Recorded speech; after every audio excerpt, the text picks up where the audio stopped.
The first time my son called me a burden, he didn't know I was standing 10 feet behind him. I had come home early because my physical therapist's plumbing had backed up. There was a handwritten sign on the clinic door that said, "Closed, sorry," which seemed cheerful considering the smell coming from inside. I'd taken a cab home, my right arm strapped against my chest, and entered through the garage so I wouldn't have to fight the front door one-handed. Ryan was in the kitchen with Nicole. "Nothing in this house can be about us," he said. "Every decision has to include Dad. I'm tired of carrying him. He's become a burden." Nicole saw me first. Her mouth opened, but nothing came out. I stepped into the doorway. "Repeat that." Ryan turned. For 1 second, he looked like the boy who used to deny eating powdered donuts with sugar all over his shirt. Then his jaw tightened. "You're a burden." He said it clearly, not a slip. Not something I could soften later by changing the wording in my memory. I nodded. "Thank you." Neither of them moved. I needed to know I hadn't misheard you. Then I walked past them, opened the refrigerator, and took out the iced tea as if my son hadn't just reduced me to excess weight in the home I'd spent 27 years paying for. To explain why I thanked him, I have to go back 14 months, to the day Ryan and Nicole arrived with a rented truck, 3 dying houseplants, and a 6-month plan. Nobody should ever trust a 6-month plan announced by someone carrying a waffle maker under one arm. Ryan came through the front door backward, wrestling the thing out of its box. "Where do you want this? You brought a separate appliance for waffles? It rotates. So does the earth."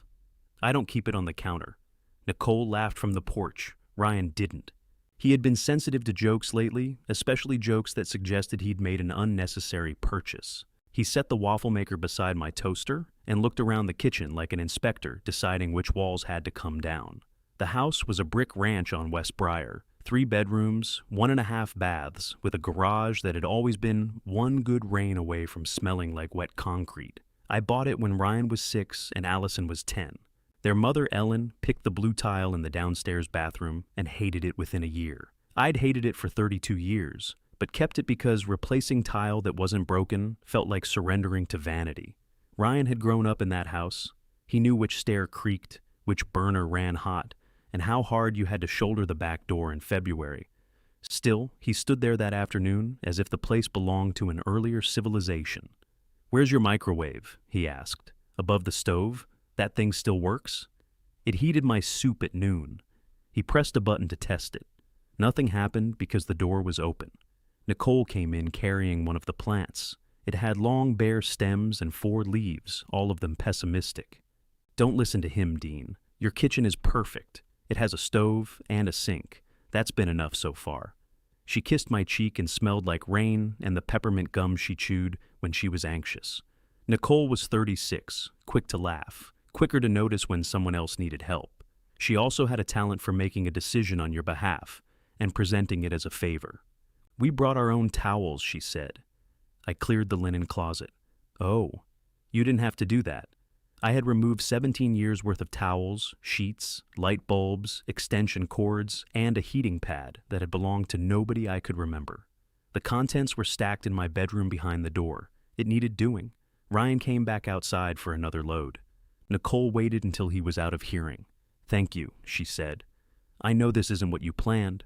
I watched Ryan's shadow pass the front window. "It's 6 months. That's the goal?" "No, 6 months is the plan. A goal is something people put on a coffee mug." She smiled, but only with the lower half of her face. At the time, I believed Ryan had left his job by choice. He'd been operations manager for a regional office supply distributor, which sounded dull, but paid well enough for a downtown apartment with windows that didn't open. According to Ryan, the company had asked him to sign off on numbers he didn't trust. He refused. There was an argument. He walked. I was proud of him. That's embarrassing to admit now, but I was. A man ought to be willing to leave a paycheck if keeping it costs him his name. I told Ryan exactly that over the phone. What I didn't ask was which numbers, who had asked, or whether walked meant he'd made it to the elevator before security did. Nicole worked in scheduling for a surgical practice. She could cover their regular expenses, Ryan said, but not their rent and the payments on the debt they'd accumulated. Moving into my place would let them reset. Reset was another word I should have been suspicious of. In my experience, people rarely mean starting over. They mean starting from the same spot without the consequences. But he was my son, and I had 2 empty bedrooms. I'd spent the week before their arrival moving my books out of the larger upstairs room. It had become my reading room after the divorce, though reading room made it sound grand. It contained 2 cheap shelves, a lamp with a crooked shade, and an old leather chair that sighed whenever I sat down. I moved the shelves into my bedroom and carried the chair downstairs by myself. Halfway down, it wedged between the railing and the wall. I spent 40 minutes trapped behind it, sweating and saying things that would have disappointed my grandmother. That scrape on the wall was still there the day Ryan called me a burden. Their first night, we ate pizza at the dining table Ryan and I had built when he was 14. One end was a 1/4 inch higher than the other, because we'd measured from different sides. Ellen once tried to hide the wobble with a folded coupon. Ryan removed it and said imperfection was part of the design. At 14, he could be funny without checking who had laughed. That night, at 38, he sat in his old seat and raised a beer, to temporary inconvenience. Nicole tapped her bottle against his. To Dean saving our lives. I'm providing 2 rooms, I said. If your lives fit in there, they need more excitement. Ryan looked around the table. This is going to work. He said it firmly, like he expected the universe to object. I wanted it to work, more than I let either of them see. After Ellen left, I discovered that quiet could take up physical space. It settled in the empty side of the bed. It sat across from me at breakfast. It followed me from room to room while I turned off lights nobody else had left on. I had friends. I met Frank Talbot for breakfast on Tuesdays, and I played cards twice a month with 3 men who cheated badly and denied it well. Allison lived 40 minutes away and called most Sundays unless she was angry with me, which she often was for reasons she believed she'd explained. Still, there's a difference between having people in your life and hearing somebody else cough down the hall at midnight. For the first few weeks, the arrangement felt almost easy. Ryan made coffee in the morning. Nicole cooked on Wednesdays and used every pan I owned. We watched baseball together, though Ryan spent most of each game looking at his phone and then asking me what had happened. He talked about interviews, a logistics company in Oak Brook, a packaging firm near the airport, something involving supply chain software that I didn't understand, and Ryan explained as if understanding it would make both of us unhappy. Every few days I asked how things were moving, early stages, promising. They're restructuring the role. They decided to pause hiring until next quarter. There was always enough detail to make the answer sound complete. I covered the mortgage, which no longer existed, and all the utilities. I told them to buy groceries when they could. Nicole tried. Ryan would see her receipt on the counter and slip cash into my wallet when I wasn't looking. The first time, I put it back in his coat pocket. The second time, he put it in the sugar bowl. The third time, I used it to buy steaks. We never discussed the steaks. That was how Ryan and I handled affection. We moved the same $40 around and called ourselves close. Allison came for dinner near the end of the first month. She arrived with a grocery store pie and paused when she saw Ryan's shoes beside the door. "You're really here," she said. Ryan hugged her. "Good to see you too. I thought Dad was exaggerating." "When does Dad exaggerate?" "When he says he's fine." I took the pie from her. "You've been here 20 seconds. And we're already communicating." Allison had inherited her mother's ability to smile while sharpening a knife. She was 42, with dark hair she cut herself, and a habit of looking directly at whoever was trying hardest not to be noticed. At dinner, Ryan described his business idea for the first time. Small manufacturers, he explained, lost money because their shipping systems were outdated. He could build a consulting service that found the waste. "So you tell people what they're doing wrong," Allison said. "Basically, you'll be a natural." Nicole covered a laugh with her napkin. Ryan ignored her. He talked for 10 minutes about scalability, market gaps, and relationships he'd built at his old company. I didn't follow all of it, but his face had come alive. I hadn't seen that in months. "How much would it take to get started?" I asked. Allison stopped cutting her chicken. Ryan leaned back. "I'm not asking for money. I didn't say you were. You used your money voice. I have one voice." "You have at least 6, Allison said. That was definitely the money one. Nicole stared down at her plate. I should have noticed that. I noticed instead that my son looked offended by the suggestion that he needed help while eating food I'd paid for under a roof I'd paid for. After dinner, Allison cornered me by the sink. "Don't fund this. I'm washing a plate." "You're thinking about it?" I asked one question. You never ask one question. You ask the first question, then you go quiet, then 2 weeks later, somebody has a cashier's check. I turned on the faucet. He hasn't requested anything. He doesn't have to. Ryan just has to stand near a problem looking wounded. That's unfair. To which one of us? She left before coffee. Ryan called her bitter. Nicole said she was worried. I said Allison had always enjoyed being the only person in a room willing to start an argument. That let all three of us avoid asking whether she was right. The first 6 months passed in increments so ordinary I barely felt them go. A second toothbrush appeared in the downstairs bathroom. Ryan's jackets took over the hall closet. Nicole replaced the chipped mugs I liked with white ones too wide for the hooks. The dying plants recovered in my front window, which felt like bragging.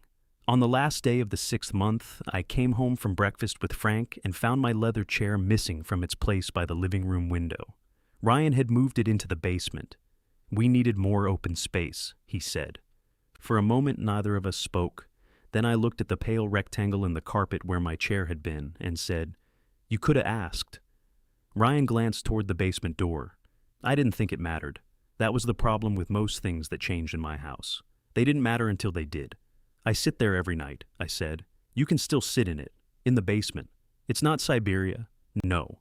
Siberia has better natural light." Ryan let out a breath through his nose. The sound was familiar. He used to make it when I helped with math homework and asked him to show his work.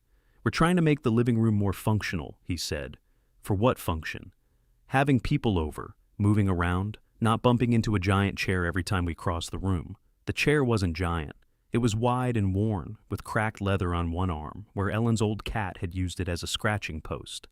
I'd bought it secondhand after the divorce because it didn't remind me of anything. Over time, it had become mine in the way objects do when they've supported the same body through enough quiet evenings. Nicole appeared in the hallway holding a white ceramic planter. I told him we should ask you. "You said he probably wouldn't mind," Ryan replied. I said maybe he wouldn't mind. Those are not opposite positions. They are when you hear only the half you like. I watched them argue around me about whether I minded. "Move it back," I said. Ryan turned. "Dad, please." One word should have settled it. Instead, he looked toward the empty space as if returning the chair would ruin something larger than the room. "We're adults living here too." "That's true. So it can't feel like we're visitors forever." I stared at him. He heard it then. The word forever had come out before he could stop it. Nicole set the planter on the console table. Nobody said forever. I didn't mean literally forever. "Good," I said. "Because today is 6 months. The house went quiet enough that I heard the refrigerator drop a tray of ice. Ryan rubbed the back of his neck. "Can we not do this standing over a chair? Where would you like to do it?" He looked irritated by the question, which I admit was partly why I asked it. We sat at the dining table. Nicole offered coffee. I said no. Ryan said yes, then didn't touch it after she poured it. He had not found a job. He had, however, registered a business name, designed a logo, bought software, and spent weeks developing what he called his process. He spoke with 3 potential clients. One had stopped returning calls. Another wanted free advice in exchange for exposure. The third, a small company that made restaurant containers, had paid him $800 to review its shipping contracts.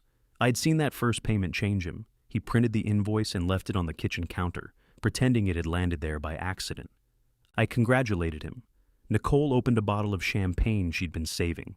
$800 became proof that every concern was premature. "I'm close," Ryan said. "Closer than I was 6 months ago." "I hope so." "What does that mean?" "It means 6 months passed." Nicole curled both hands around her mug. "We could start paying something. That isn't the question. It's part of the question." Ryan looked at her. "You and I discussed this. We discussed what we could afford. We didn't discuss what Dean was going to say because neither of us asked him." He leaned back. "Fine. Dad, what are you saying?" I had planned that conversation many times without knowing I'd planned it. Usually it happened while I was brushing my teeth or driving. In those versions, I was generous but firm. Ryan was disappointed but grateful. Nicole said she understood. Nobody raised his voice or mentioned the past. Sitting across from them, I noticed the skin beneath Ryan's eyes looked gray. Nicole had bitten one thumbnail down until it bled. I saw two adults struggling, and I also saw my son at 6, standing beside a bicycle with a scraped knee, furious that gravity had applied to him personally. 3 more months, I said. Nicole looked at me. Dean, that should give you time to decide if the business can support you. If it can't, you find something else. Ryan's shoulders loosened. What happens in 3 months? He asked. You move. He nodded too quickly. That's fair. It wasn't what he wanted, but it was enough room to convert a deadline into a distant weather system. He returned my chair to the window that afternoon. 2 days later, a floor lamp appeared beside it. The lamp was so bright I felt questioned whenever I sat down. Nicole said the old lamp made the room gloomy. I moved the new one 3 feet away. She moved it back. We conducted this silent negotiation for a week. It would be easy to describe Ryan and Nicole as freeloaders. They weren't, not exactly. Nicole worked full days and sometimes stayed late when the surgeon's schedules collapsed. She brought home groceries, scrubbed the upstairs bathroom, and once spent an entire Sunday cleaning leaves from gutters I'd been pretending not to notice. When my washing machine began knocking, Ryan pulled it away from the wall and discovered a loose hose before the laundry room flooded. They contributed. They also expanded. The garage became Ryan's office because the smaller bedroom was too psychologically connected to sleep. I didn't know what that meant, but it resulted in my workbench being pushed against the far wall. He bought a standing desk and positioned it where I used to sharpen mower blades. Video calls appeared on his calendar, and I began receiving texts asking me not to run tools between certain hours. The first text said, "Big presentation at 2. Could you keep it quiet from 1:45 to 3? I was impressed by his professionalism. The fifth said, "Calls most of today. Garage needs to be a quiet zone." My lawnmower remained half repaired for 11 days. I did not tell him to move the desk. I waited for him to notice the mower. Waiting for people to notice things was another habit I mistook for patience. One Saturday, Frank came over to help me replace a section of fence. He was 71 and shaped like a fire hydrant. With white hair he cut himself using clippers and confidence. Ryan came outside while we were lining up a post. "Dad, could you hold off on the power tools?" Frank checked his watch. "It's 10:30. I've got a call at 11. "On a Saturday?" I asked. "Potential client in Phoenix. They're behind us." Frank frowned. "In what? Time?" "I know what a time zone is." Ryan looked at me. "Could you just give me an hour? We've got concrete mixed, so don't mix the next bag." Frank planted both hands on the shovel. "We're replacing your father's fence at his house, and you want us to schedule around your telephone? It's a video conference. Does that make the fence quieter?" I stepped between the tone in Frank's voice and the expression forming on Ryan's face. "We'll do the other side first." The other side did not require power tools. It did require lifting a rotten panel over a patch of mud. Frank and I wrestled with it while Ryan went back inside. "You know," Frank said, "when my brother stayed with me after his second divorce, I made him sleep on a cot beside the furnace. You don't have a brother. That's why it works so well." I laughed despite myself. Frank looked toward the garage windows. "How long are they staying?" 3 more months. You said that in June. It is June. You said it like you'd been saying it since Easter." I pushed the panel upright. Pain sparked along the top of my right shoulder. I shifted my grip and ignored it. Frank saw me. "That hurt?" "No. You made your dentist face." "I don't have a dentist face." "You do. Like you're trying to forgive somebody who drilled the wrong tooth." The pain faded once we set the panel down. I rolled my shoulder and felt a dull catch, the same one I'd been feeling for weeks. "You ought to have that looked at." I pulled it sleeping. "Were you sleeping under a fence?" I changed the subject by insulting his post alignment. That evening, Ryan came downstairs carrying a tablet. "The call went well," he said. "Good. Phoenix Company, 4 distribution sites. They've got a mess with duplicate freight charges."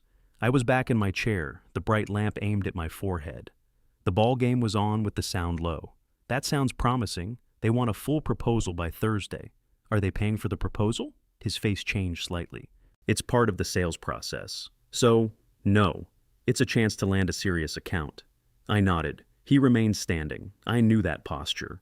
Ryan had used it beside my bed the summer he was 19 and wrecked Ellen's car. He would explain the situation until I guessed which form of help he needed, saving him from having to request it. "How much?" I asked. He looked offended. "I'm not asking you for money. You're standing between me and the television with a tablet. I wanted your opinion. About shipping contracts, about taking a risk. I muted the television. Ryan sat on the end of the couch. I need updated analytics software to do this right. It's $3,600 for the annual license. What happened to the software you bought? This does predictive modeling. What does the other one predict? Nothing. It reports. Sounds lazy. He almost smiled. Almost was usually enough for me.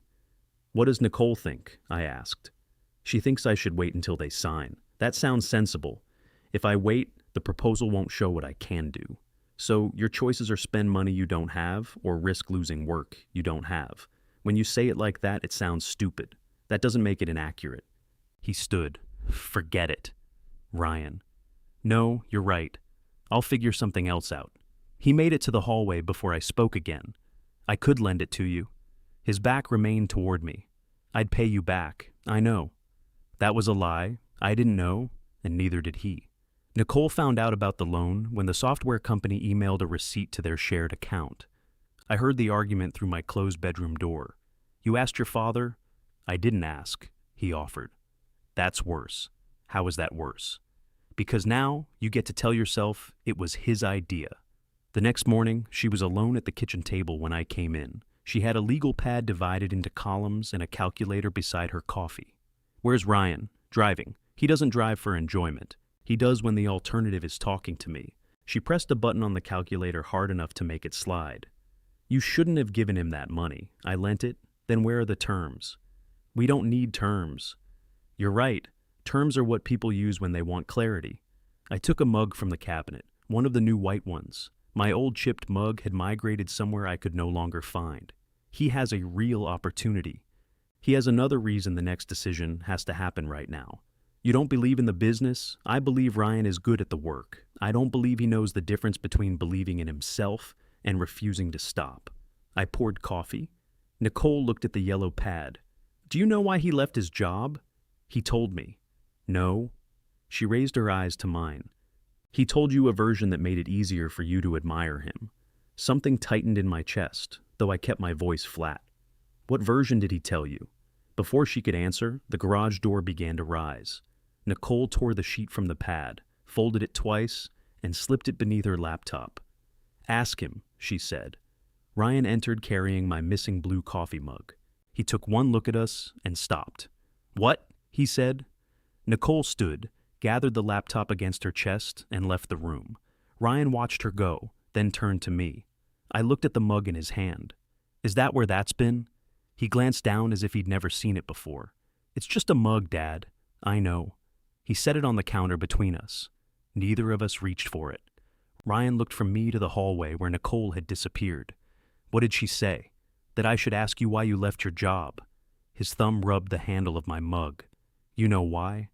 I know about numbers you wouldn't sign. That's why. What numbers? He stared at me long enough to suggest the answer was on its way from another state. Forecasts, he said. They wanted aggressive projections. What were they projecting? Growth. What kind? Dad, I'm not giving a deposition. I asked 3 questions. It feels like more. He picked up the mug again and walked toward the sink. I thought he meant to rinse it.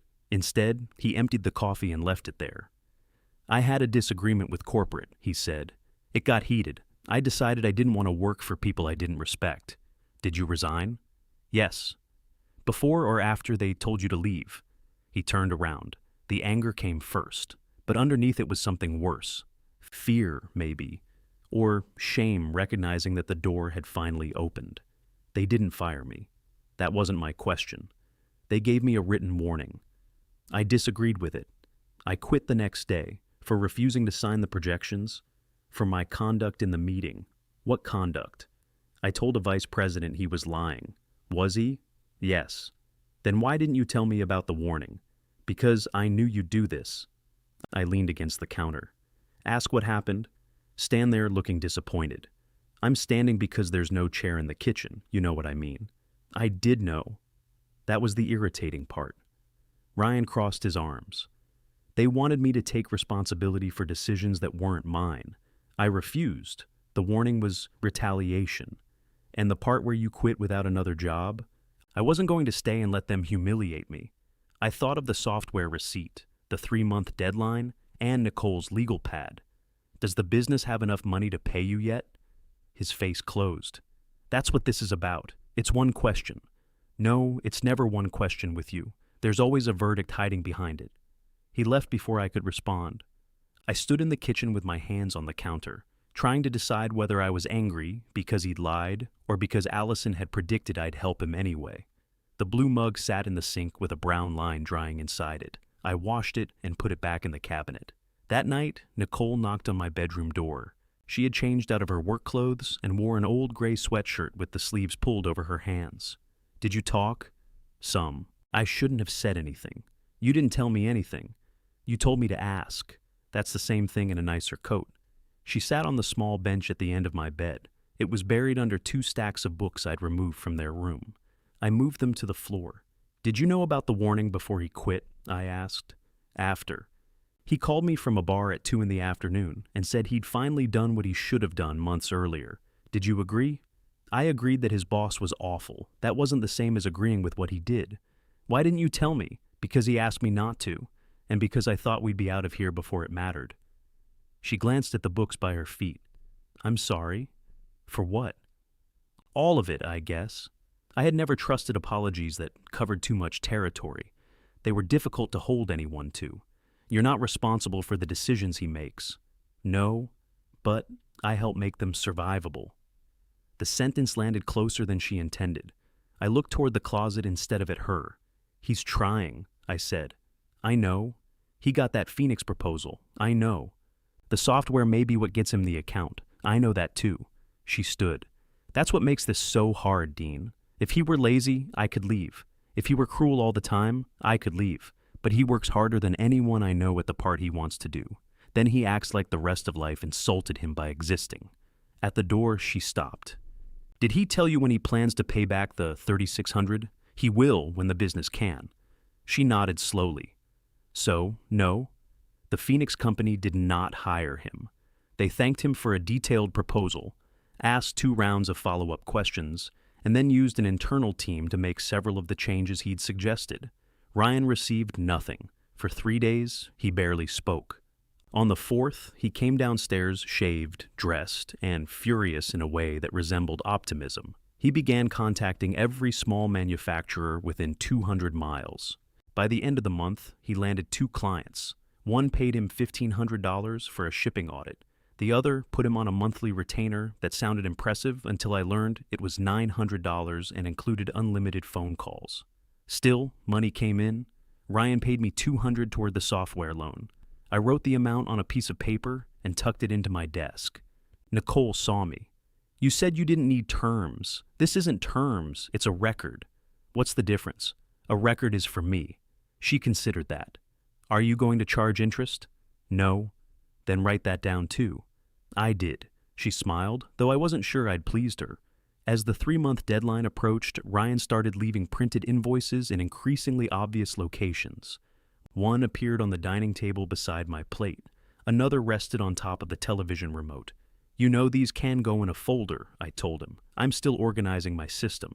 Your system seems to involve displaying them near me. He picked up the invoice. I thought you'd be happy. I am. You don't sound happy. I'm eating oatmeal. There's a limit to the enthusiasm available. He laughed, and for a moment it felt like we were back on the good side of something. Then he said, a few more months and we should be stable. My spoon stopped halfway to my mouth. We said 3. I know, I'm telling you we're close. Close has been carrying a lot of weight around here. His smile disappeared. Nicole entered in her work clothes, saw our faces, and kept walking toward the coffee. Tell him, Ryan said. She didn't turn. Tell him what? That we need more time. I told you I wasn't doing this for you. You agreed we can't afford a decent place yet. I agreed that was true. He pushed the invoice aside. Why are you acting like this is only my decision? Because I wanted to start apartment hunting 6 weeks ago. You wanted to look. That's not the same as being ready to move. It becomes the same if you sign a lease. I lowered my spoon. Ryan looked at me. We can pay rent here. No? Why not? Because then you'll think that makes this permanent. A lease can have an end date. So can living here. It did. Nicole turned from the counter. There it was again. The moment when I could have held the boundary, I felt it clearly, a clean edge. Then Ryan placed the retainer agreement in front of me. "This client is expanding," he said. "If I can show results, they'll increase the contract before the end of the year." I read the first page, although most of the language meant nothing to me. "How long?" I asked. Nicole closed her eyes. Ryan said, "Until the end of the year. That's 4 months. I know. And then you move whether the contract increases or not." "Yes." I looked at Nicole. She shook her head once, not in disagreement exactly. More like she had watched me step into a hole she'd already pointed out. "End of the year," I said. Ryan held out his hand. I should have found that strange. Instead, I shook it. My shoulder hurt badly enough that night to wake me. I sat on the side of the bed waiting for the ache to ease, my right arm hanging between my knees. The pain had spread from the top of the shoulder into my upper arm. I tried rolling it backward and saw a white flash behind my eyes. At breakfast, I reached for the coffee pot and nearly dropped it. Nicole caught the handle. "Okay," she said. "That's not a sleeping injury. It's stiff. You almost threw coffee at the refrigerator." The refrigerator had it coming. She didn't smile. Ryan entered, talking on his phone. He opened the refrigerator, took out orange juice, and stepped around us without noticing Nicole still held the pot. She waited until he returned to the garage. "How long?" "A few weeks. Dean, maybe 2 months." She set the pot down. "Doctor, it'll settle. You lent Ryan $3,600 after one conversation, but you won't spend a copay on your own arm. The conversations are unrelated. They are connected by a man who enjoys solving every problem except his own." I lifted the mug with my left hand. "You and Allison have been comparing notes. She called me." "Why?" "She wanted to know if you were okay. She could ask me. She said you'd say yes." I didn't like the idea of my daughter and daughter-in-law discussing me as if I were a weather condition. "I'm fine." Nicole stared at the coffee shaking slightly in my left hand. "Call today," she said. "Or I call Allison and tell her you're trying to detach your arm through neglect." That got me to a doctor. The first appointment led to an X-ray, which led to an MRI, which led to a specialist rotating my arm until I reconsidered several of my beliefs about profanity. "Full-thickness rotator cuff tear," he said. "Can therapy fix it?" "Therapy can help with strength and mobility. It cannot reattach a tendon." He showed me the image. I nodded as if I could distinguish my shoulder from a satellite picture of a storm. "How soon would surgery be?" "That depends on your schedule." My schedule consisted of breakfast with Frank and avoiding conversations in my own kitchen, whenever. He explained the sling, the medication, the physical therapy, and the fact that I would not be driving for several weeks. I heard all of it as a list of things I would be unable to do. Ryan was at the dining table when I came home, smiling at his laptop. "Got an extension with the retainer client," he said. 3 more months, congratulations." He looked up. "What did the doctor say?" "Surgery." The smile left his face. "When?" "Next month."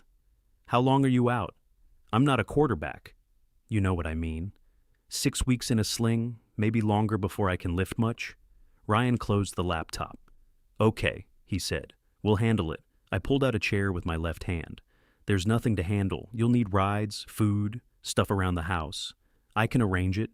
"Dad," his voice softened. "You've helped us. Let us help you." He sounded sincere. He probably was. That was one of Ryan's most confusing qualities. He could mean every word he said and still fail to understand what the words would cost him. The first week, he did. Ryan drove me to the pre-operative appointment, wrote down the instructions, and asked the nurse questions I wouldn't have thought to ask. "How is he supposed to shower?" "With difficulty," I said. The nurse smiled. "A waterproof sling cover helps." "What about stairs?" Ryan asked. "I know how stairs work. I'm asking her." "You're asking her if surgery will erase my memory of stairs." The nurse gave me the look medical people reserve for men who believe humor is a substitute for compliance. "You'll need someone with you for the first 24 hours, she said. "And no driving while you're taking the pain medication." "I can stay with him," Ryan said. "You already stay with me. I mean, I'll be around." Nicole took the day of the surgery off anyway. She appeared in the kitchen at 5:30 that morning, dressed in sweatpants and carrying a tote bag large enough for a weekend trip. It contained bottled water, crackers, phone chargers, a paperback novel, 2 kinds of gum, and a blanket. We're going to an outpatient center, I said. Waiting rooms are lawless places. Ryan came down 10 minutes later, wearing jeans and one of my old college sweatshirts. He had found it in a closet, though I didn't remember giving it to him. You can't have coffee, he told me. I know. Or water. I know. Did you take the medication they told you to take? I was at the same appointment. Nicole handed him the tote. Don't make him regret needing you before sunrise. Allison met us at the surgery center. Nobody had invited her. She was already there when we entered, sitting beneath a television showing a cooking program with the sound off. She stood and hugged me carefully. I thought you had work, I said. I do. They allow personal days now. It's part of modern employment. Ryan dropped the tote beside a chair. There are 3 of us for one shoulder. Allison looked at him. I'm back up. For what? For when you discover caregiving interferes with your schedule. Nicole examined the snack machine with intense concentration. Can we not? I said. Allison's eyes stayed on her brother. We haven't even started. I signed forms until a nurse took away my pen and most of my dignity. They put me in a gown that opened in the back and marked my right shoulder with a purple pen.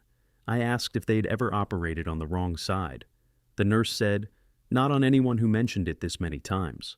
The last thing I remembered before the anesthesia was Ryan standing beside the bed with his hand on the rail.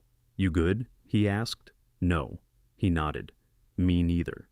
It was the most honest conversation we'd had in weeks. When I woke, my arm felt both absent and enormous. The surgeon told me everything had gone well. I thanked him and immediately forgot the rest of what he said. At home, Nicole settled me in the leather chair. Ryan brought pillows from 3 rooms and arranged them until I looked like a museum display titled Man After Minor Disaster. It was surgery, not a shipwreck, I said. You're high, he replied. I'm comfortable. You just thank the lamp. It's been very supportive. For 2 days, they were excellent. Nicole labeled the medication bottles with times. Ryan slept on the couch and woke whenever I shifted in the chair. He helped me stand without making a production of it, cut food into pieces I could manage, and brought coffee in my blue mug. On the 3rd morning, I woke before either of them and decided I could make eggs. Cracking an egg one-handed is possible. Cracking 4 eggs one-handed while mildly medicated creates an event. Ryan found me wiping yolk from the counter with my left elbow. What are you doing? Breakfast. This looks like vandalism. I had a setback. He took the carton away from me. I can cook. You burn water. That happened once? You forgot the pot. I was distracted.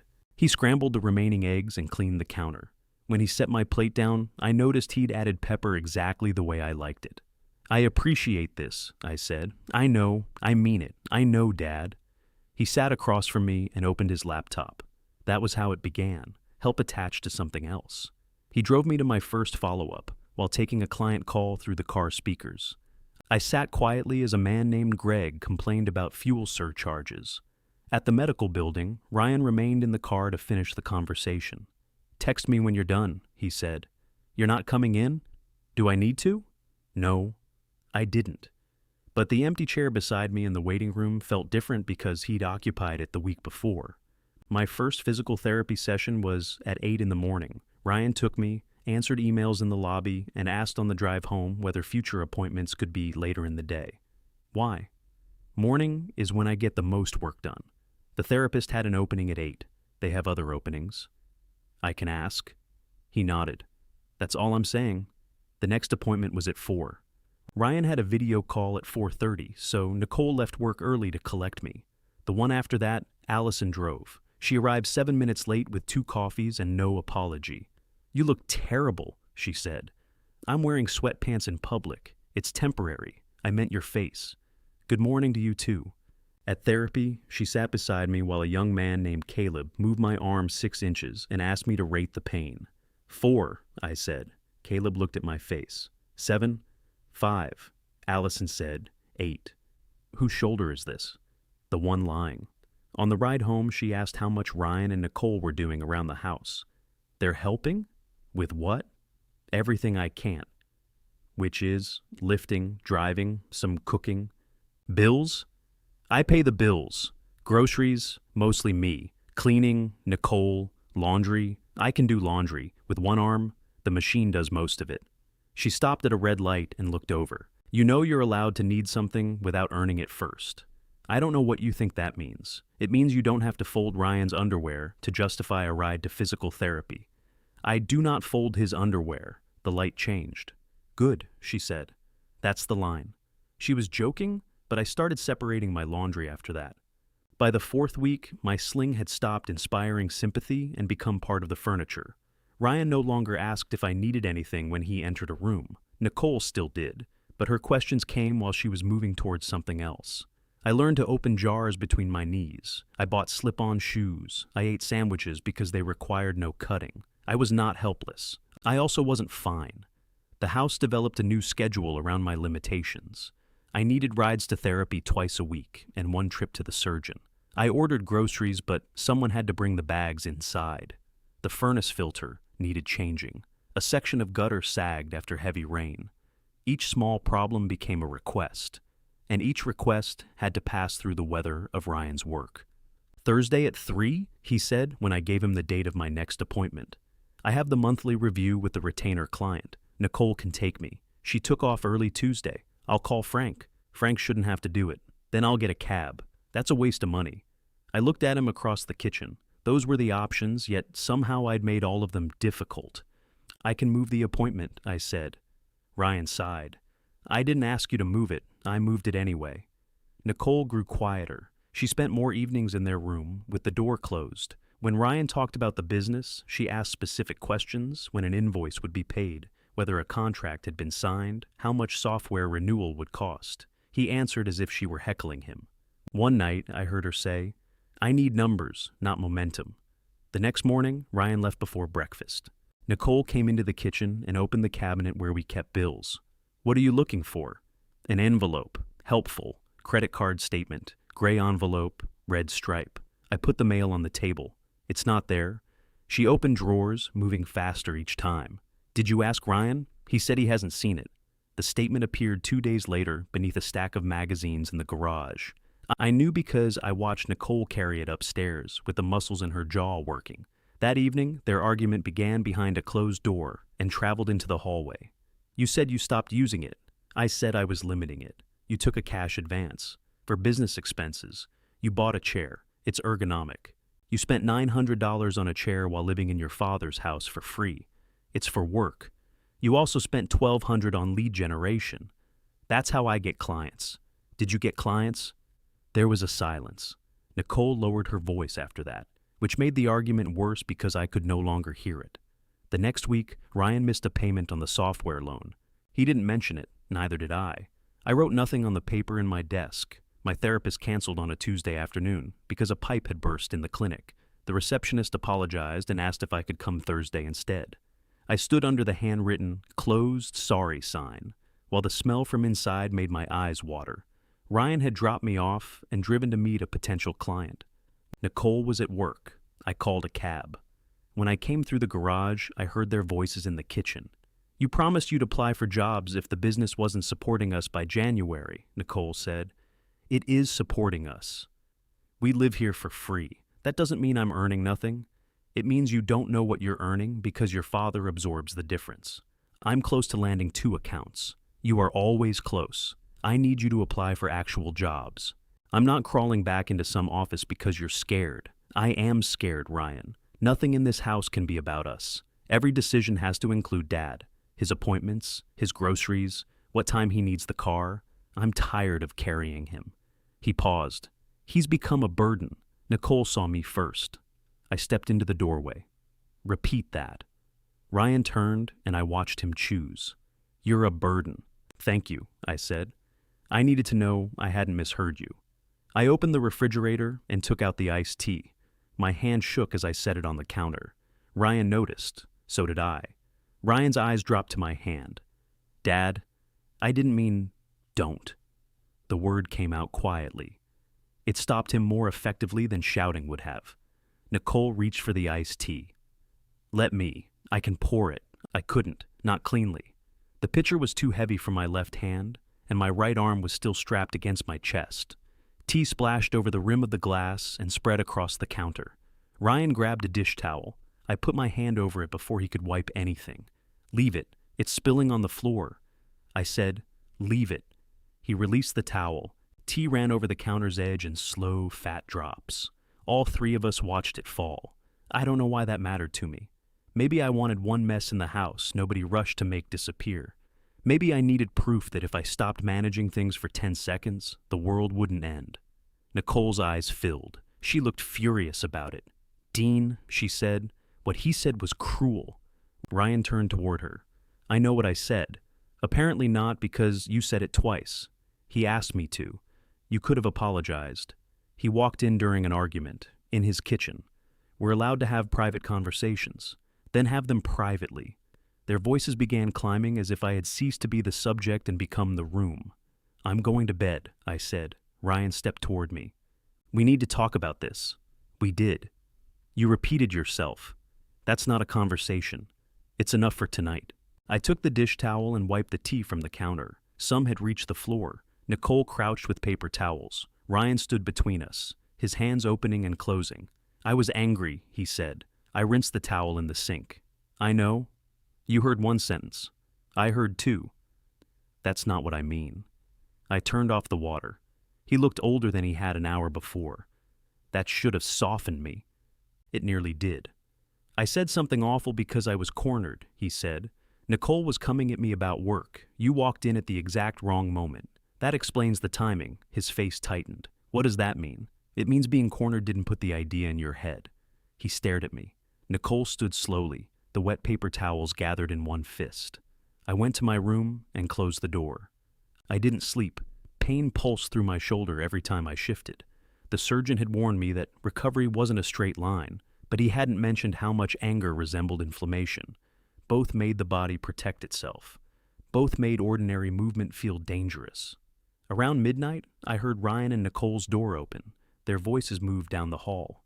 At one point, Ryan said, "He's going to hold this over me forever." Nicole answered, "You're already angry about a punishment he hasn't given you." After that, there was silence. I got out of bed at 3 and sat at my desk. The piece of paper tracking Ryan's software payments was in the top drawer. 3,600 loaned, 200 repaid, nothing else. I turned the paper over and began writing. Move chair without asking, garage unavailable, coffee grinder, groceries, appointments, white mugs. I stopped at white mugs. It looked ridiculous.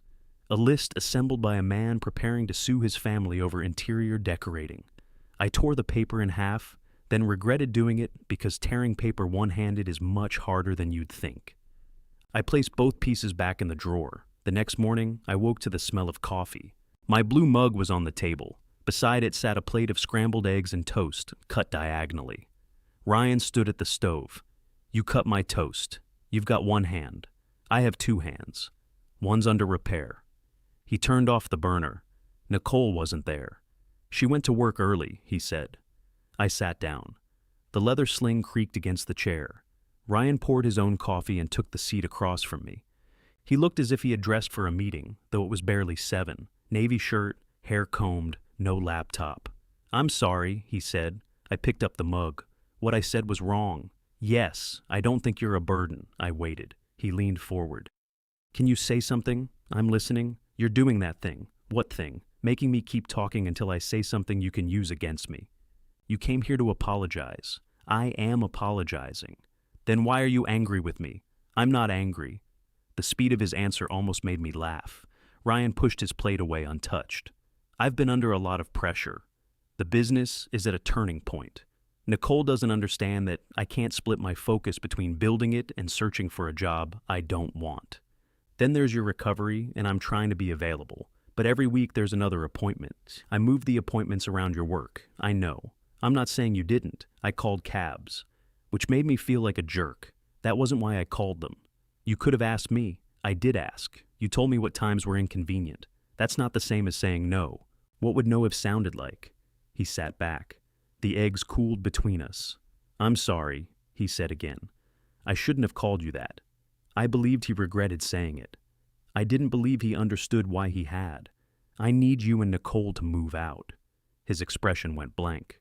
"What? 60 days." He gave one short laugh. "You're not serious." "I am? Because of one sentence?" "No, that's what happened." We had an argument, you overheard me say one ugly thing, and now you're throwing us out. I'm asking two adults to find another place to live after 14 months. We can't do that in 60 days. You can. You know what rents cost? Yes. And my income isn't consistent. Then you need consistent income. He stood so abruptly his coffee sloshed. So, this is Nicole's argument coming through you. I haven't spoken to Nicole. You heard her attacking me about jobs, and now suddenly I have to get one. You needed one before yesterday. You said you believed in the business. I did. Did? I believe you're good at the work. I don't believe the work is supporting you. It will. Then you'll be able to pay rent somewhere. His face reddened. You cannot pretend this isn't punishment. It may feel like punishment. It is punishment. All right. He stopped. I don't think he expected agreement. I pushed the plate away. Maybe part of me wants you to feel what you made me feel. I'm not proud of that. But the deadline is still right. You've had all night to build a case. I've had 14 months. He looked toward the living room. My chair sat by the window with the bright lamp beside it. Beyond the doorway, I could see the edge of his standing desk through the open garage door. What exactly have we done to you? He asked. The question wasn't entirely hostile. That made it harder. You moved into my home and slowly began treating my existence here as an inconvenience. That is not true. You moved my chair. We moved it back. After I demanded it. So, this is about a chair? No. The mugs then? Nicole replacing some old dishes? No. The garage? Ryan, tell me. You said you've had 14 months. What did we do? I had answers. I also heard how small each answer sounded on its own. You stopped asking, I said. He frowned. You stopped asking before you changed things. You stopped asking whether the garage was free, whether the chair mattered, whether I minded moving appointments. You started from the assumption that my life could be rearranged because yours was more urgent. We live here too. You're right, and I made that possible. There it is. What? The bill. I didn't mention money. You don't have to. It's in every room. He pointed toward the ceiling. Your house, your utilities, your food, your sacrifice. We're all supposed to walk around grateful enough that you never have to hear anything you don't like. I felt the words hit because some of them belong to the truth. You lied about why you quit, I said. His mouth tightened. You lent me money after you knew. I knew part of it. You offered. I did. You always offer, Dad. Then 6 months later, you act like somebody robbed you. I stood. Pain shot through my shoulder, and I gripped the table. Ryan moved instinctively to help. I held up my left hand. Don't. He stopped. I should not have offered you that loan, I said.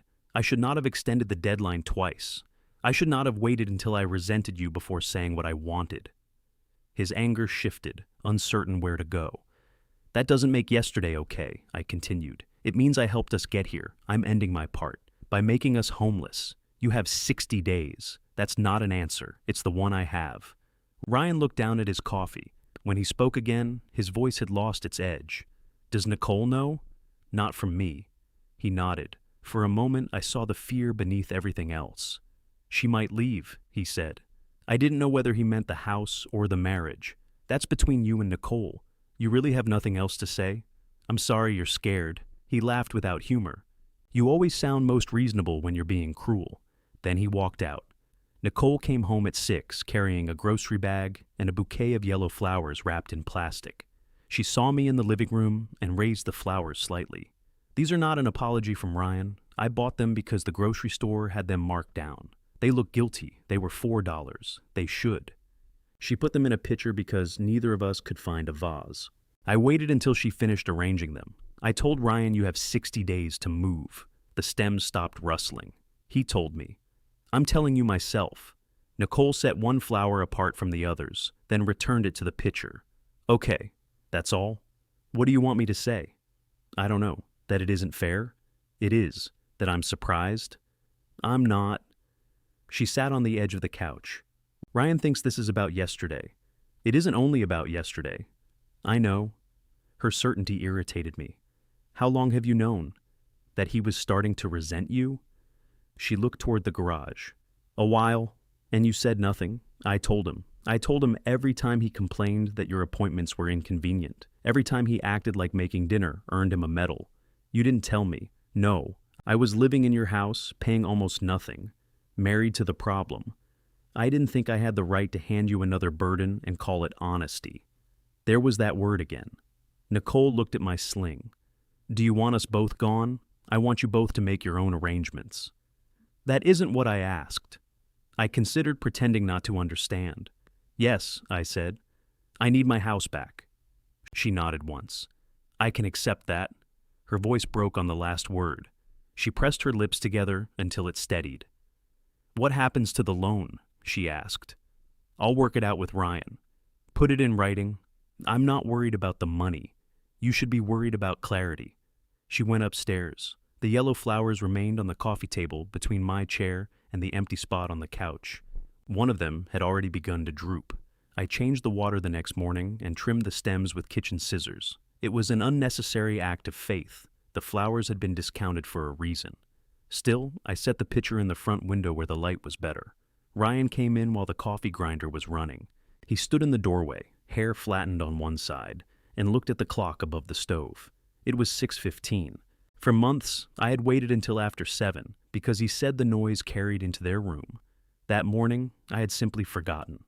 Or maybe I hadn't. He opened his mouth, glanced at me, and closed it again. Coffee? I asked. No. I finished grinding the beans. He poured himself a cup 5 minutes later. The first week after the deadline was the politest week we'd ever spent together. Ryan asked before using the washing machine. Nicole wiped the stove after every meal. Doors closed gently. Nobody left shoes in the hallway. It felt less like respect than the behavior of people awaiting test results. Ryan moved his calls upstairs, though I never asked him to leave the garage. The standing desk remained there beside my unfinished mower. He carried his laptop back and forth each day, sometimes passing me without speaking. On Thursday, he left an envelope beside my blue mug. Inside was $200. I found him in the garage, tightening the arm on his $900 chair. What's this? Loan payment. You need money for moving. I owe you. The loan isn't due all at once. You said 60 days. I'm taking you seriously. That doesn't mean... He turned the wrench harder. Please don't make it generous now. I set the envelope on his desk. I'm not trying to be generous. What are you trying to be? I didn't have an answer that wouldn't sound like a defense. Nicole said we should write down the balance and payment terms. He gave a dry laugh. Of course she did. She likes clarity. She likes documentation when she's preparing to leave. My grip tightened on the envelope. Did she say that? She doesn't have to say everything. He went back to the chair. I placed the money on his desk and left it there. At physical therapy, Caleb told me I could begin spending short periods without the sling. Nothing heavy, he said. No reaching overhead, no sudden movement. What if I'm attacked from above? Let it happen. Allison sat in the corner reading emails on her phone. She had driven me because Ryan claimed he needed the car to visit a client and then conducted the meeting from our garage. When Caleb walked away, Allison pointed at the sling. You need help with that? No. I pulled at the buckle with my left hand. The strap twisted behind my neck. She watched me struggle. Still no. Yes. She fixed it in 3 seconds. In the car, she waited until we were out of the parking lot. Ryan called me. I'm sorry. He wants me to talk to you. About? He used the phrase reconsider the timeline 6 times. Did you? Talk to you? I'm doing it now. I mean, did you agree to persuade me? She turned onto the main road. No. Good. Don't sound so relieved. I didn't take your side. I looked out the window. There are not sides. There are always sides. Mature people just pretend the table is round. She stopped at a light. What do you want me to do? I asked. Nothing? Then why tell me? Because if I don't, Ryan will say I worked against him in secret. If I do, you'll assume I agree with you. Either way, one of you gets to make me part of a fight I didn't start. You could have told him that. I did. Then he explained for 20 minutes why this was different. The light turned green. What did you say? I asked. I said you've been rescuing him his whole life, and now you're both furious the rescue came with feelings. I shifted in the seat. That's convenient. What is? Making this my fault. I didn't say it was your fault. You said I created it. No. I said you participated. Ryan did the lying, the spending, and the part where he called you a burden. You did the lending, extending, and pretending you didn't want anything in return. I wanted him to get on his feet. You wanted to be the reason he did. The words sat between us for 2 blocks. Allison parked in front of my house but left the engine running. When you got divorced, I said, I offered to help. Her hands remained on the steering wheel. You gave me a spreadsheet. I also offered money. You told me exactly where every dollar should go. You were overwhelmed. I was grieving. You said you needed a plan. I needed my father to say I wasn't stupid for staying as long as I did. I never thought you were stupid. You thought I should have known better. I had thought that. I'd also believed I was being careful not to say it. Allison looked at me. With Ryan, you never make him ask. You see him heading toward the ground and start stacking mattresses. He's made different mistakes. So have I. I felt the old urge to itemize. She had always been more independent. Ryan had always needed more encouragement. She'd had a stable job. He'd taken risks. Each explanation made the shape of the problem clearer. I didn't know that's what you needed, I said. I told you. When? In your kitchen. Twice. Then you showed me refinancing options. The engine hummed. I'm sorry, I said. Allison's face changed, but not toward forgiveness, toward caution. Okay, that's all? She glanced at me. You want credit already? No. Good. She turned off the engine and came inside for coffee. It was the first time in years she had stayed without a meal, giving the visit a name. We sat at the dining table. Ryan's retainer agreement was no longer there, but a pale rectangle remained where the paper had protected the wood from sunlight. Allison traced it with one finger. He asked if he could stay with me, she said. What did you tell him? No. I looked up. My place is too small, and I don't want to spend the next year being told my couch is undermining his potential. That sounds harsh. It is. It's also honest. Where will he go?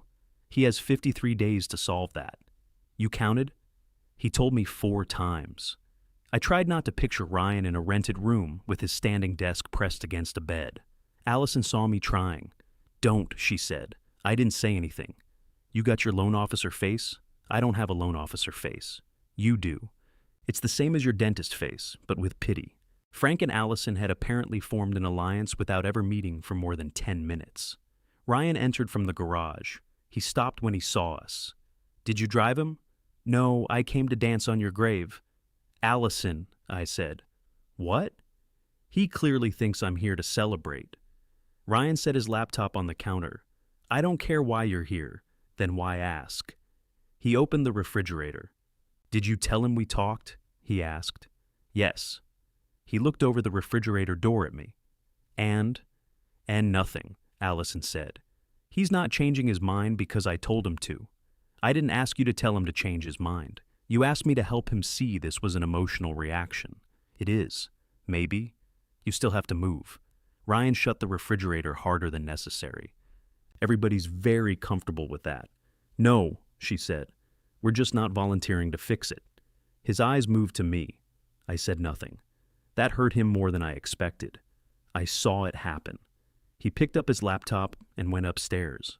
Allison finished her coffee, then left without saying goodbye to him. That evening, Nicole brought home apartment listings printed from work. She sat at the dining table with a yellow highlighter and divided them into 2 piles. Ryan stood beside her. These are all terrible. These are what we can afford. This one is next to the highway. It has walls. This one's 600 square feet. So we won't get separated in a crowd. He did not appreciate the joke. I was in the living room pretending to read. Neither of them lowered their voices. We don't have to panic, Ryan said. Dad could cool down. He gave us a date. He's angry. He's also allowed. You're taking his side again. I am taking the side of the calendar. Ryan pulled out a chair. If I land either of these accounts, our budget changes. And if you don't, I will. That isn't a number. There's a sales director calling me Monday. That isn't money. Neither is your highlighter. Nicole put the cap on it. I can cover the deposit, she said. We can use the household savings for the first month. What household savings? She stared at him. The account we've been putting money into since we moved here. His silence answered before he did. How much is in it? She asked. I had to use some. For what? Business expenses. How much is some? He sat down. I closed my book. Nicole's face went still. Ryan. 4,000. Out of 6. She took a breath that sounded painful. You spent $4,000 without telling me. It kept the business operating. You told me the business was paying for itself. It is, mostly. Mostly is not a bank balance. I was going to replace it. With what? The new accounts. The ones you don't have? He looked toward me then, as if I had caused her to ask better questions. I stood and carried my book to my room. It felt cowardly, but staying felt worse. Their argument continued until nearly midnight. The next morning, Nicole's side of the driveway was empty before I woke. Ryan's car remained. He came downstairs around 9. Did she go to work? I asked. She got a room. What kind of room? Some furnished apartment across town, month to month. He poured coffee and drank it standing at the counter.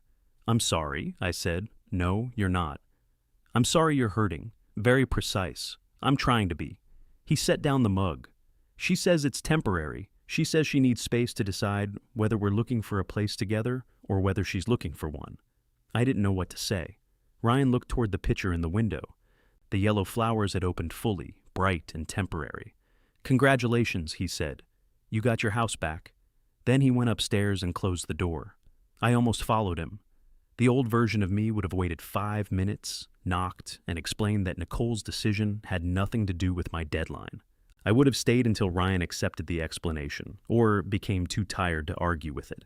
Instead, I washed his mug. That wasn't growth, it was all I could manage. For 2 days, Ryan barely came downstairs.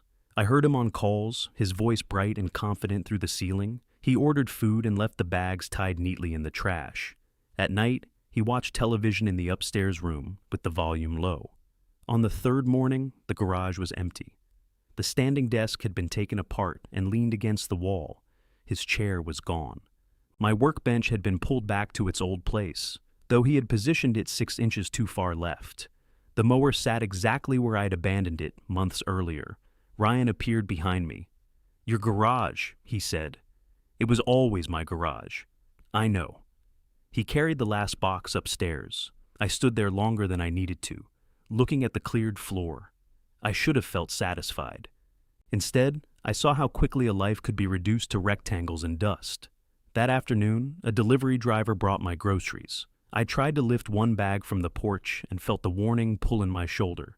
Ryan opened the door behind me. What are you doing? Moving food 10 feet. You're not supposed to lift anything. I'm using my left arm. Your whole body is connected, Dad. That sounds medically precise. He took the bag. I've got it. I can make 2 trips. Or you can let me carry groceries without turning it into a referendum on your independence. He brought everything inside, put the cold items away, and placed the canned goods on the wrong shelf. I moved them after he went upstairs. The following Sunday, I woke to the smell of onions and rosemary. Ryan was in the kitchen searing a roast in my Dutch oven. What's happening? I'm cooking. I can see that. I'm asking why. Because food is generally better after heat. He had flour on his shirt and a cut on his thumb covered by 2 bandages. You hate pot roast. You like it. I opened the refrigerator for coffee creamer. The shelves had been cleaned. The expired mustard was gone, along with a jar of pickles I had been saving for reasons I couldn't defend. Did you throw out my pickles? They expired last year. They were sealed. They were cloudy. That's flavor. They looked sentient. He smiled at the pan. I smiled too, which annoyed me. We ate at 6. He made mashed potatoes with too much garlic and carrots that were almost raw in the center. The roast was excellent. This is good, I said. You sound surprised. I've eaten your eggs. He cut another slice for me. For most of the meal, we talked about nothing dangerous. Frank's theory that professional basketball was controlled by shoe companies, the gutter. Whether my physical therapist enjoyed causing pain. Then Ryan set down his fork. I applied for 4 jobs. I looked up. Nicole asked me to. All right. 2 are operations manager positions. 1 is distribution planning. 1 is warehouse supervisor. The way he said warehouse supervisor made it sound like a skin condition. Any responses? The warehouse wants an interview. That's good. It pays less than my old job. You currently make less than your old job. His mouth tightened. I knew you'd say that. Why bring it up if you knew? Maybe I wanted you to say I shouldn't give up on the business. I don't think taking a job means giving up.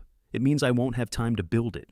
You had over a year, which is nothing for a new company. It's a long time for a marriage. He looked at his plate. I regretted the sentence as soon as it landed. It was true, but truth delivered at the cruelest possible angle is still cruelty. That was unnecessary, I said. No, it was efficient. I'm sorry. He pushed his chair back but didn't stand. Nicole says the same thing. Everything wrong between us is now the business. I don't think that. You think I'm selfish. I think you're scared. He laughed once. Of a warehouse. Of taking a job you think proves you failed. His eyes came up. I should have stopped. I didn't. You'd rather risk everything than let anybody see you choose less. Is that what you think I've been doing upstairs? Playing entrepreneur so I can feel important? No. It sounds like it. I think you're good at the work. You keep saying that right before you explain why I shouldn't do it. You can do the work without making everyone else finance the uncertainty. He stood and carried his plate to the sink. I paid you this week. $200, it's what I had. I'm not criticizing the amount. You just repeated it. He turned on the water. The roast sat between us, made carefully by a man who wanted something he did not know how to ask for. Why did you cook dinner? I asked. His shoulders stiffened. I told you. No. You told me it was because food needs heat. What do you want me to say? The truth. He shut off the faucet. I want you to reconsider. The deadline? Yes. No. He wiped his hands. Even if I get a job, especially then, you'll be able to move. Nicole is gone. I'm trying to do what everybody asked. Does none of that matter? It matters. Then give me time to fix it. You have time. 42 days. You count it. Hard not to. I took my plate to the sink. He reached for it, but I kept hold. Ryan, the meal was good. Applying for jobs is good. Clearing the garage was considerate. None of it buys another extension. Buys? That was a poor choice of word. No, it was honest. Everything's a transaction with you. You asked me to trade the deadline for dinner. His face flushed. That's not what I did. Then why are you angry it didn't work? For several seconds he said nothing. Then he pulled the dish towel from the oven handle and began wiping a clean counter. I thought if we could have one normal night, he said, you might remember I'm your son. The anger went out of me so quickly it left shame behind. I have not forgotten. It feels like you have. You being my son is why you got 14 months, and being your son is why you'll never let me forget it. He left me with the dishes. I called Allison before I could decide not to. She answered on the fourth ring. Is this an emergency? No. Then why are you calling on a Sunday night? I've called you on Sundays for years. I call you. You leave voicemails asking if I'm alive when I'm 6 minutes late. I sat at the table. Ryan cooked pot roast. Should I call the police? He wants me to extend the deadline, and the roast is evidence. I said no. Good. He said I forgot he was my son. Allison was quiet. What do you want me to tell you? She asked. I don't know. You called? You must want something. I'm trying to figure out if I'm being cruel. Do you want the deadline? Yes. Then keep it. That wasn't my question. I can't answer your question. You can do the right thing for cruel reasons? You can do a cruel thing because you're finally trying to be healthy. Families are inconvenient that way. I rubbed the edge of the table where the finish had worn smooth. He is trying. I know. I don't want him to think none of it matters. Then tell him it matters. I did. No, you probably said, that matters, in the voice you use when a mechanic explains a warranty. I don't have a warranty voice. You absolutely do. I heard her smile. Come for dinner next Sunday, I said. Who's cooking? I am. With one arm? I'm out of the sling for most of the day now. That wasn't my concern. Come and criticize the food in person. Okay. After we hung up, I stood in the kitchen listening to Ryan move around upstairs. The next morning, he left early for the warehouse interview. He wore the navy suit I had bought him for Ellen's second wedding. I hadn't seen it in years. The jacket was tight across his shoulders, and the pants had been let out poorly. Your tie's twisted, I said. He looked down.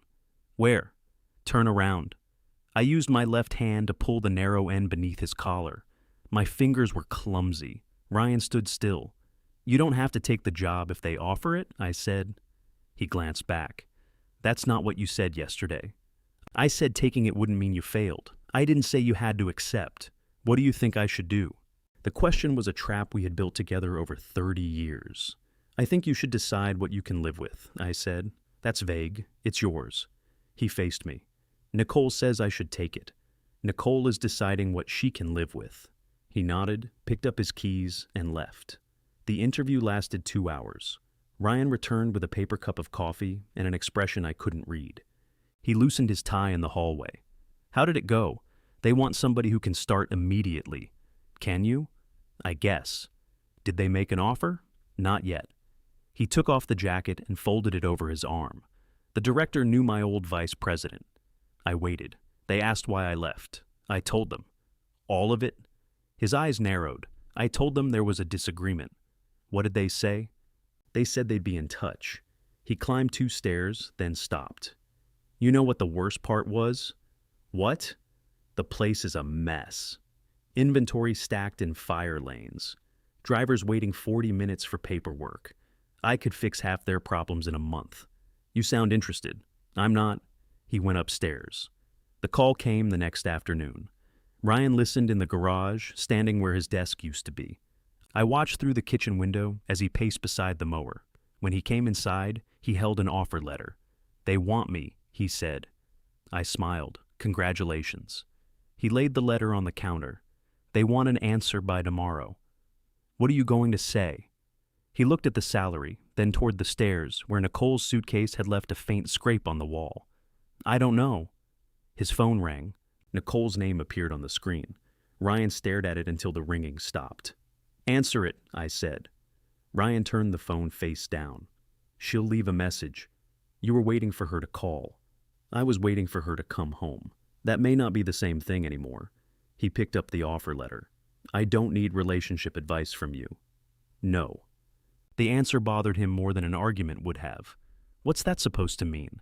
It means I'm divorced. You and Mom are completely different. All failed marriages are completely different from a distance. His phone buzzed with a voicemail. Ryan shoved it into his pocket. You want me to take the job. I want you to answer Nicole. I asked about the job. You've asked me 6 times in different forms. The answer is still yours. You always have an opinion. I do. Then say it. All right, I think you should take it. His jaw tightened as if I had proved something unpleasant. Why? Because you need income. Because you noticed what was wrong with the place before they offered you a desk. Because you sounded more alive complaining about their inventory than you've sounded describing your business in months. What happens to my clients? You decide. That's very helpful. You're asking me to guarantee the choice won't cost you anything. I can't. He folded the offer letter once, then immediately flattened it against the counter. I could do both for a while. You could. You don't think so. I think you've been doing one thing for over a year, and it has exhausted 3 people. He stared at the paper. I'm going to call Nicole. Good? Not because you said to? I'll try to survive that. He took the call outside. Through the kitchen window, I watched him pace the edge of the driveway. His free hand moved when he spoke. Then it stopped. He listened for a long time. At one point, he looked back at the house. I stepped away from the window. He accepted the job before dinner. The warehouse wanted him Monday morning at 6:30. Ryan spent the weekend complaining about the schedule, the salary, the commute, the dress code, and a health insurance form that asked the same question twice. By Sunday afternoon, he had ironed 5 shirts. Allison arrived for dinner with a bag of salad and a bottle of wine.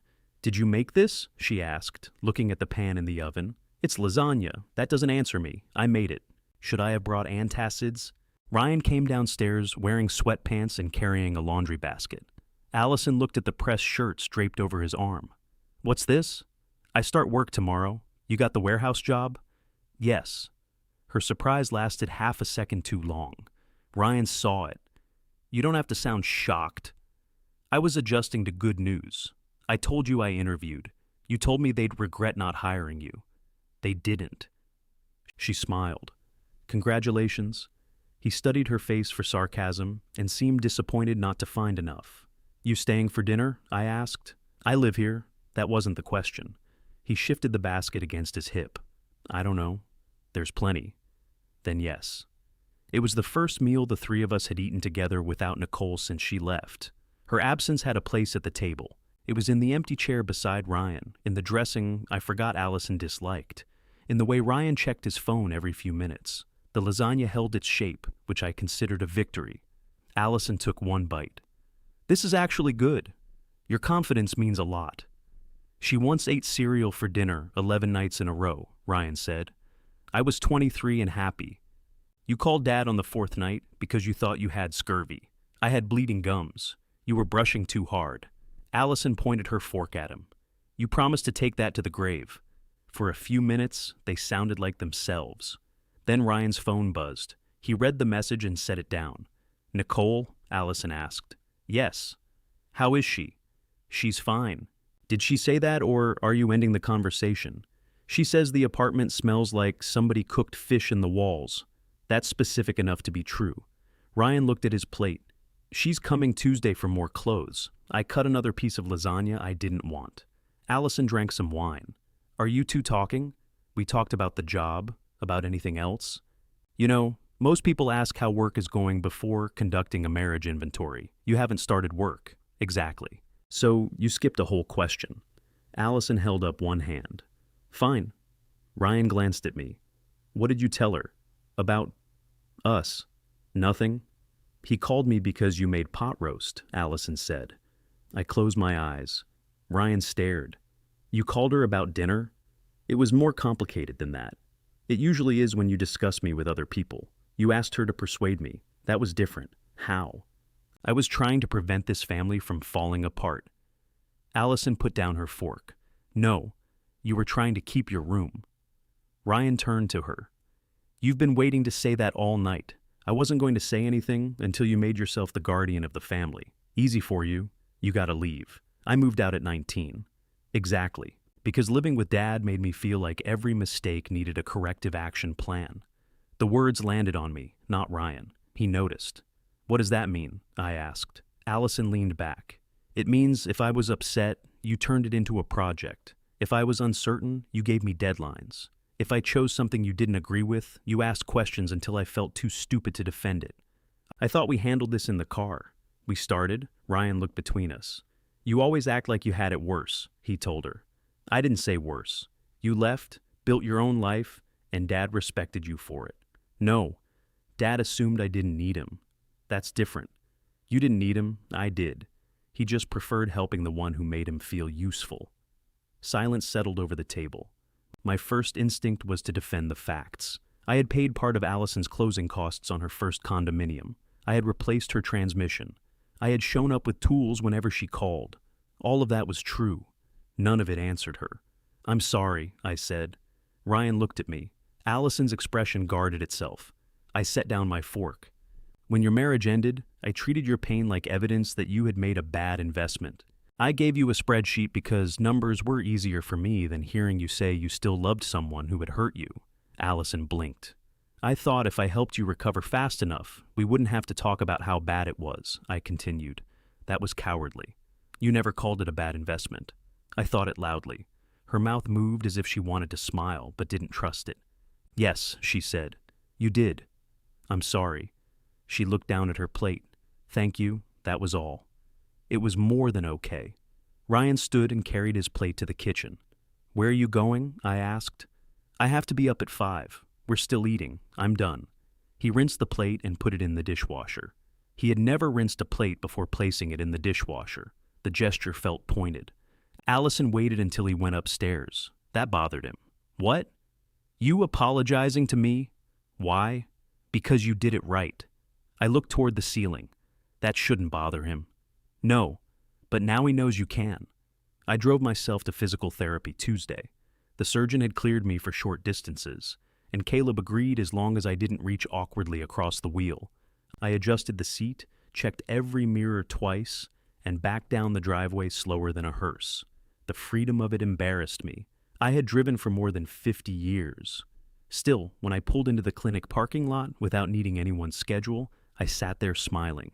Caleb increased the resistance band from yellow to red. You're progressing well, he said. Can I lift groceries? 1 light bag. Define light. Whatever you think it means, divide by 3.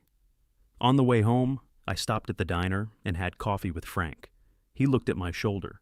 Arm still attached? Against medical advice? How's the house? Quieter. That good? I can hear the refrigerator running from the living room. You could buy a louder television. I told him Ryan had taken the job. Frank stirred sugar into his coffee. Good for him. He hates it, of course. That's how jobs know you're serious. When I arrived home, Nicole's car was in the driveway. She and Ryan stood in the hallway beside two suitcases. Nicole wore her work clothes. Ryan still had on steel-toed boots and a yellow safety vest over his shirt. "You're home early?" he said. "I live here." His face tightened. "I meant from therapy." I stopped for coffee. Nicole lifted one suitcase. "I'm just getting a few things. I can help. I've got it." She looked tired but steadier than she had in weeks. Ryan reached for the second suitcase. "I'll carry it. I can carry my own bag. I know." She let him take it. Outside, they stood beside her trunk. I went to the kitchen, but the window was open a few inches. "The job's not terrible," Ryan said. "I didn't think it would be. My boss is 29. Is he competent?" "That's not the point. It might be at work." He said something too low for me to hear. Nicole answered, "I'm glad you took it. I mean that. Then come home." "No, I did what you wanted. You accepted a job. You didn't repair our marriage. How do I do that while you're living across town? We meet. We talk. You show me the accounts. I told you what's in them. You told me after I found out the savings were gone. I'm fixing it." "I hope so." The trunk closed. Ryan's voice sharpened. "Are you looking for a place with me or not?" Nicole waited. "I'm looking for a place for myself." "For how long?" "I don't know. You said this was temporary. It is temporary. I just don't know what comes after." He stepped back from the car. "So, I get a job, move out of my father's house, give you every number you ask for, and I still end up alone. I didn't ask for a performance, Ryan. I asked for honesty. I'm being honest now, because there's nowhere left to hide the truth." She got into the car. Ryan remained in the driveway after she left. When he came inside, I was standing at the sink. "How much did you hear?" he asked. Enough that pretending I heard nothing would be insulting. He removed the safety vest and folded it over the back of a chair. "She's getting her own apartment." I heard. "I can't afford one by myself and keep the business." I waited. Ryan looked at me. "That wasn't a request." "I know." "Stop looking at me like it was." "I'm not." He pressed both hands against the table. "I found a room," he said. "Guy at work has a townhouse. His roommate moved out. It's small, but I can bring the desk. That sounds workable. He wants a deposit by Friday." I could feel the question he wasn't asking, so could he. For once, I let it remain his. He sold the chair.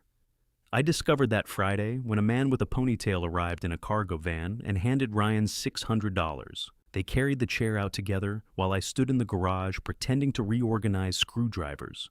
Ryan had paid $900 for it less than 4 months earlier. "That's a good chair," I said after the van left. "It's an ergonomic chair." I was beginning to think ergonomic was the designer. He offered $500. I got him to $6. "Is that enough for the deposit?" "With my first paycheck." He took the folded bills from his pocket and counted them again. I wanted to tell him I could lend him the rest.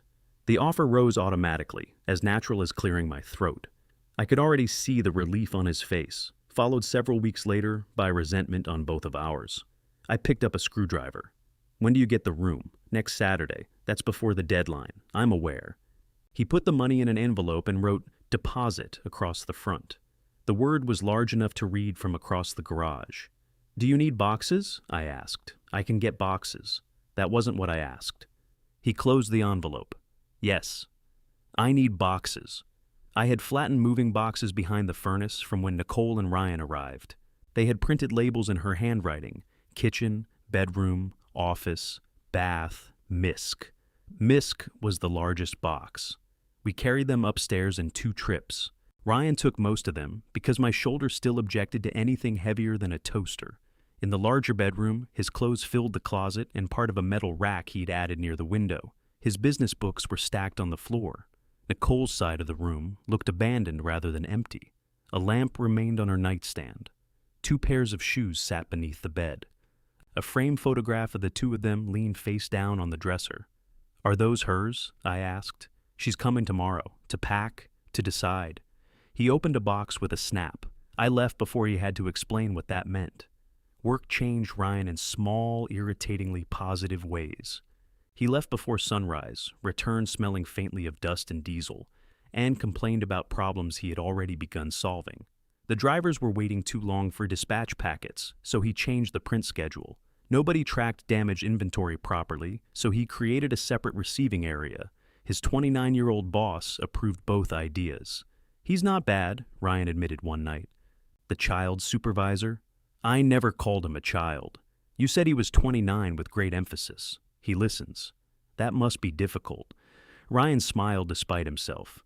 He kept one consulting client and let the monthly retainer go after they insisted he be available during warehouse hours. The call ending that relationship lasted 11 minutes. Afterward, he stood in the kitchen looking at his phone. 6 months of work, he said. "You got paid for it. That's not the point." "What is?" "I thought they'd grow into something." "Maybe they did, just not what you wanted." He leaned against the counter. "You have a phrase for everything now?" "I've always had phrases. You've just been home long enough to hear them all." Nicole came Saturday morning with coffee and packing tape. She had cut her hair. Only 2 inches maybe, but Ryan noticed from the top of the stairs. "You changed it. I trimmed it. You said you liked it long. I still have hair. I didn't say it looked bad. You said it like I sold a landmark." She handed me a coffee. "Peace offering," she said. "I'm not at war with your hair." Ryan took the packing tape from her. They went upstairs. For 2 hours I heard cupboard doors open, boxes slide, and occasional stretches of conversation too low to understand. Once, Nicole laughed. Ryan laughed after her. The sound gave me hope I had no right to organize. Then something fell. "What do you mean you canceled it?" Nicole said. "I couldn't keep paying." "You said you paused the ad package." "I did." "I'm talking about the liability insurance. I don't have enough business to need it. You have a client. It's a basic review. I'm not going on site. That's not the point." Their voices dropped again. A few minutes later, Nicole came downstairs carrying the framed photograph. "Do you have newspaper?" she asked. "For wrapping?" "No, Dean. I'm starting a route. I found a stack in the recycling bin." She wrapped the frame at the dining table. Her movements were careful, as if the glass had already cracked. "How's the apartment?" I asked. "Less fishy." "Improvement. I burned cinnamon sticks for 3 days. Now it smells like Christmas near a lake." She smiled. The smile disappeared when Ryan came down with 2 boxes. "Those are yours," he said. Nicole looked at the labels. "Both?" "Everything from the dresser and the bathroom. You didn't have to pack for me. I thought I was helping. I said I'd decide. You can decide at your apartment." He stacked the boxes by the door. Nicole folded the newspaper around the photograph and taped it shut. "Okay," she said. Ryan's face shifted. He had wanted resistance, or gratitude. Anything but acceptance. She carried one box to her car. He carried the other. At the trunk, he asked, "Are you coming next weekend? To help you move?" "Yes." Nicole looked toward the house, then at him. "If you want me there," I asked. "No. You asked if I was coming. Do you want me there?" He rubbed his forehead. "Why does every sentence need an examination? Because you hide inside vague ones." He dropped his hand. "Yes. I want you there. Then I'll come." After she drove away, Ryan stood in the driveway with the roll of packing tape around his wrist like a bracelet. "You want lunch?" I asked. "No." "You ate breakfast at 5. I said no. He went upstairs. I made 2 sandwiches anyway and left one covered in the refrigerator. It was gone by evening. Moving day began with rain. Not dramatic rain. Thin, cold rain that wet every surface without making enough noise to feel important. Ryan had rented a 14-foot truck. He backed it into the driveway on the first attempt and looked disappointed that nobody had witnessed it. Nicole arrived 10 minutes later in jeans and an old red jacket. Allison pulled up behind her. Ryan stared from the porch. "What is she doing here?" "I invited her," Nicole said. "You did? I thought we could use help. I told you I had people from work coming." "When?" "Soon." 2 men from the warehouse arrived 20 minutes later, both carrying coffee. One was Ryan's roommate, Marcus, a broad man in his 40s with a shaved head and a laugh that began before anything funny happened. The other introduced himself as Daryl and immediately asked where the bathroom was. Frank appeared without being invited, wearing a raincoat the color of mustard. "I brought straps," he announced. "For the furniture?" Allison asked. "For anybody who complains." The house filled with wet shoes and instructions.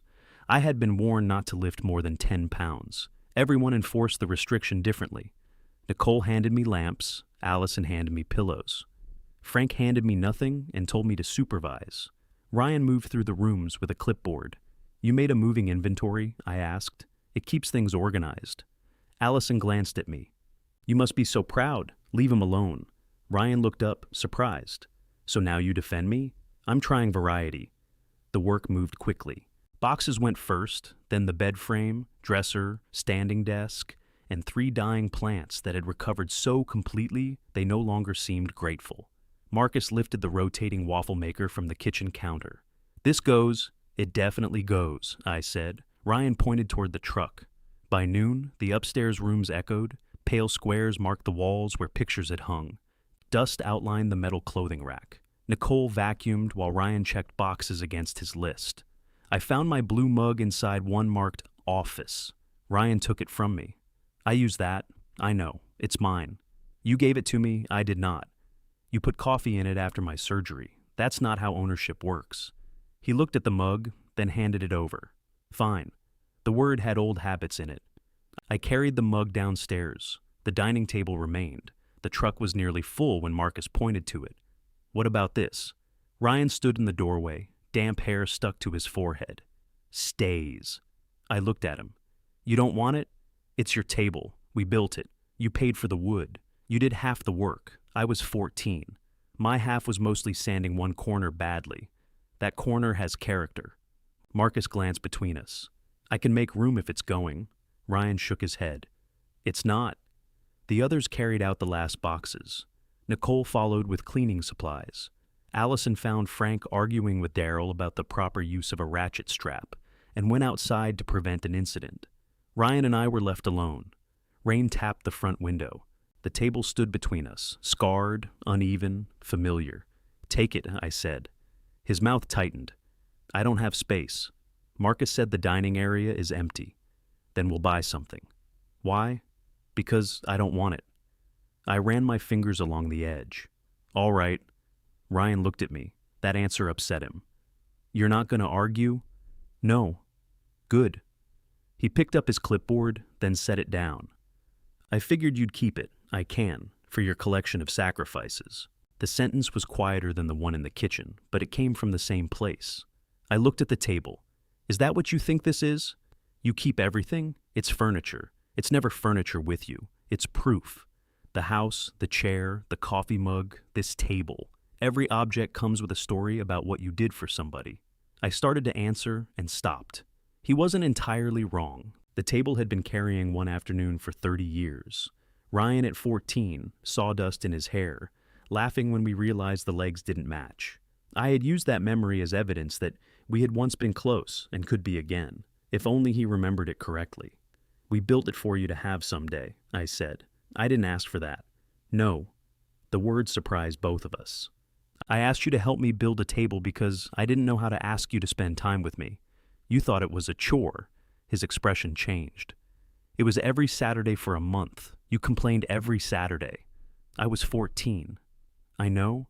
And now you want me to take it so you can feel like it meant something. I looked down at the uneven corner. It did mean something. To me? Ryan's anger faltered.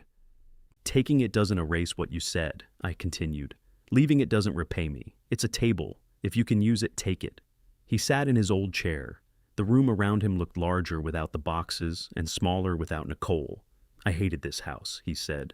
I stayed standing. Not when I was young. Later, every time I came back, everything was finished. Mortgage paid, repairs done, same table, same coffee mug. You were always exactly where you were supposed to be. That isn't true. It looked true. He rubbed both hands over his face. I walked out of my job like I was proving I couldn't be pushed around. Then I came here because I couldn't support myself. Every room reminded me you finished what you started and I didn't. I pulled out the chair across from him. So, you moved the furniture. I wanted one part of the house to feel like mine. You could have asked, I know. And when needing my help became too much to look at, you decided I needed yours. He stared at the tabletop. I didn't plan that. I know. His eyes filled, though he did not cry. I called you a burden because for 1 minute it put me on the other side. I wasn't the one being carried. There it was. Not an apology. Something more difficult. I sat with it. Outside, Frank shouted that somebody had tied the wrong knot. Ryan looked toward the door. I still don't forgive you, I said. His jaw moved. I know, but I understand more than I did. He nodded. We carried the table out together, one end each. My shoulder protested, and Ryan immediately lowered his side. Dad, stop. I've got it. You don't. Marcus came running from the truck and took my end. For once, I let him. Marcus carried my end as if the table weighed nothing. Ryan stayed beneath the other side, guiding it through the doorway. Turn left, Marcus said. My left or yours? The table's left. The table doesn't have a left. It does if everybody agrees. Frank appeared at the truck. You're both wrong. Between the three of them, the table made it into the truck without losing a leg. Ryan covered it with an old quilt and tightened a strap around the middle. Allison came to stand beside me. You okay? My shoulder hurts. That wasn't what I asked. I know. The truck doors closed with a flat metallic bang. Nicole hugged me before she left. It was not a polite hug. She wrapped both arms around me, careful of my shoulder, and held on. Thank you, she said. For what? She stepped back. Don't make me itemize it. All right. Her eyes moved toward Ryan, who was checking the lock on the truck. I'm sorry about how we left things. You're still leaving. You know what I mean. I do. Ryan made a final circuit through the house. He checked the upstairs closets, opened the garage cabinets, and looked beneath the kitchen sink. You expecting a box to be hiding behind the pipes? I asked.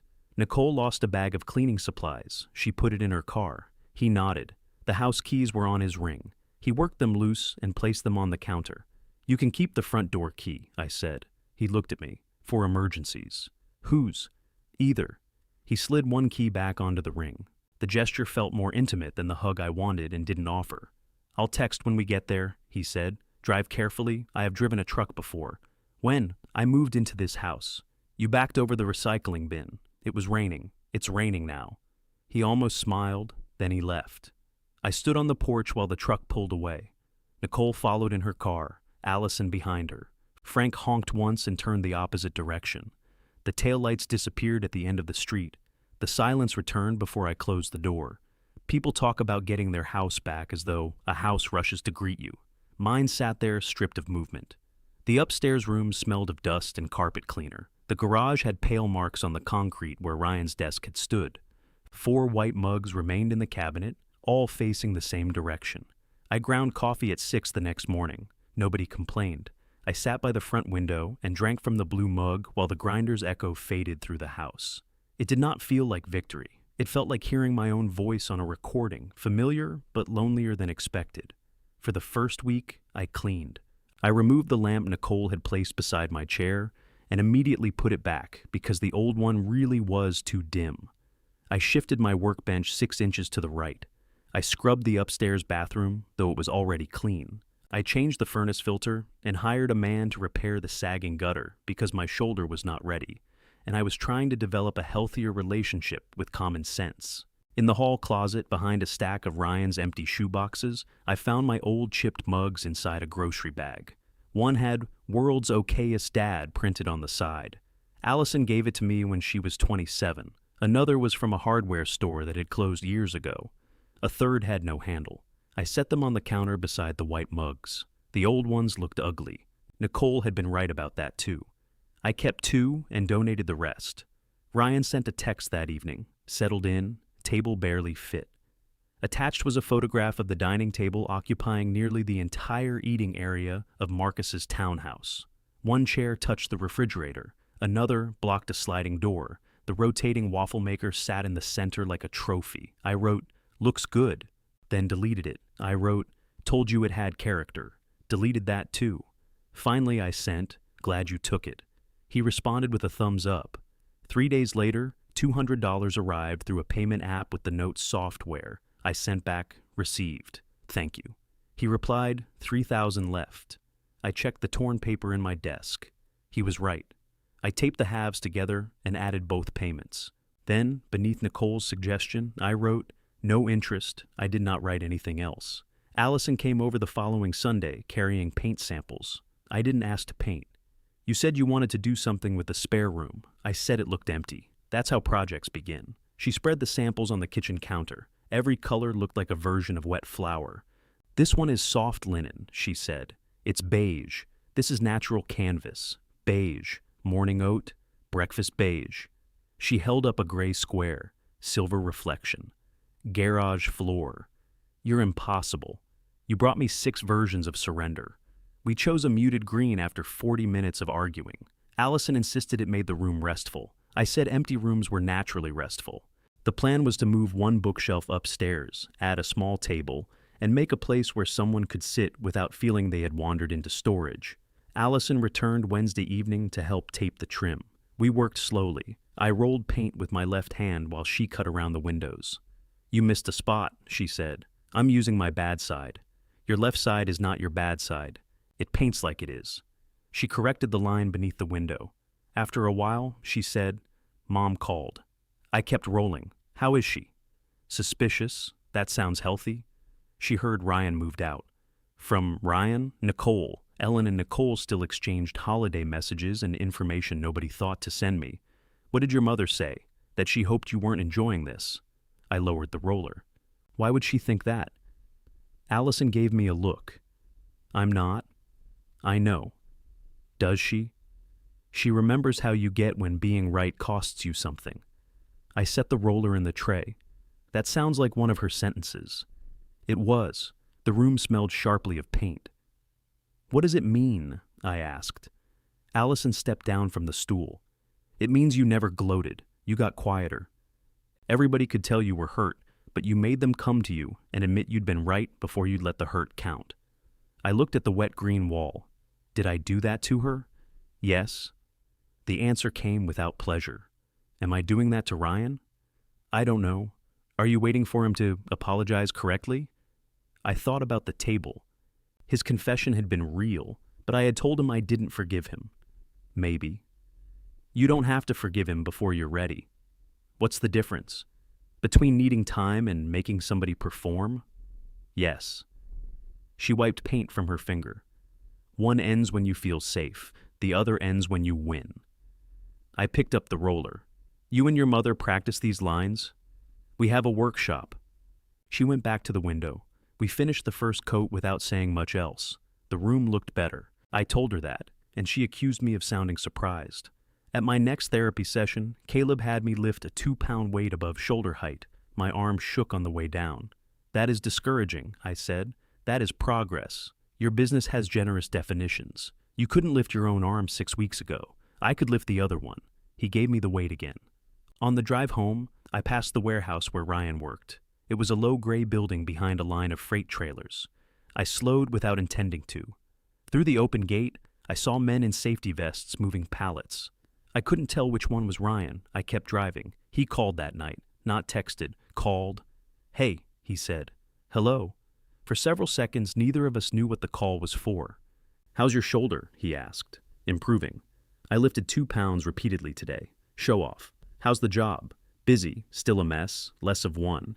He told me the paperwork changes had cut driver wait times. His boss wanted him to oversee a larger process update. A regional director had mentioned a possible bonus if damage inventory declined. "That's good," I said. "It's fine." "You called me to say it was fine?" "No. I called because the table has a loose brace." "Which side?" "The side with the uneven corner. The corner is not uneven. It has character." "Can I borrow your long socket set?" "You know where it is. I don't live there anymore. You have a key." He was quiet. "I can come by Saturday. I'll leave the garage unlocked." Another silence. "You could stay for coffee," I said. "I work Saturday." "Sunday then. I'm meeting Nicole." The disappointment came too quickly and I hoped he didn't hear it. "That's more important. I could come before." "What time?" 9. "All right," he exhaled. "I should go." "Ryan." "Yeah?" I looked at the picture on the windowsill. The yellow flowers were gone. Allison had thrown them out when the stems began to smell. "I'm glad the job is going well." "It's fine," he said again, but his voice softened. Sunday morning, he arrived at 8:40 carrying a box from the bakery near his new place. "You're early. You taught me 9 means 8:45. I taught you 5 minutes early. You spent my whole life moving the number." He set the box on the counter. Inside were 4 cinnamon rolls, each the size of a hubcap. Marcus said, "These are good." Marcus appears to make serious dietary choices. We drank coffee at the small folding table I had put in the kitchen after the dining table left. Ryan took his old seat even though there were only 2 chairs and no old seats anymore. He told me about Marcus, whose laugh apparently began even earlier at home. I told him about the green room. You painted? Allison painted. I created irregular texture. She's been coming over a lot, a few times. He pulled apart a cinnamon roll. That's good. There was something in his tone I couldn't place. You can come over too, I said. I'm here. You know what I mean. He looked around the kitchen. Does it feel better? What? The house. I could have protected him with a lie. It feels like mine again. He nodded. And empty? Yes. He swallowed and wiped icing from his thumb. I'm sorry, it has to be both. That apology had no explanation attached to it, no request, no deadline hidden underneath. I let it stand. Thank you, I said. Ryan finished his coffee and went to the garage for the socket set. When he came back through, he paused beside the white mugs and the two chipped ones. You found those? They were in a bag. Nicole wanted to donate them. I donated some. He picked up the world's okayest dad mug. You kept the accurate one. I value honesty. He put it down carefully. At the front door, I handed him the socket set. Bring it back, I know. I'm not saying you steal tools. You're saying tools migrate toward me. They do. He opened the door. Breakfast next Sunday? I asked. He glanced back. At the diner? Neutral territory. A smile moved across his face. Okay. After he left, I carried the coffee cups to the sink. His had been the blue mug. I had given it to him without noticing. I noticed because the blue mug left a ring on the counter. For several seconds, I considered texting him to bring it back. Then I looked at the cabinet full of mugs and decided the house could survive. At the diner the next Sunday, Ryan arrived before me. He had taken a booth near the window and was reading the menu as if Frank and I hadn't been ordering from the same laminated sheet for 12 years. You're early, I said.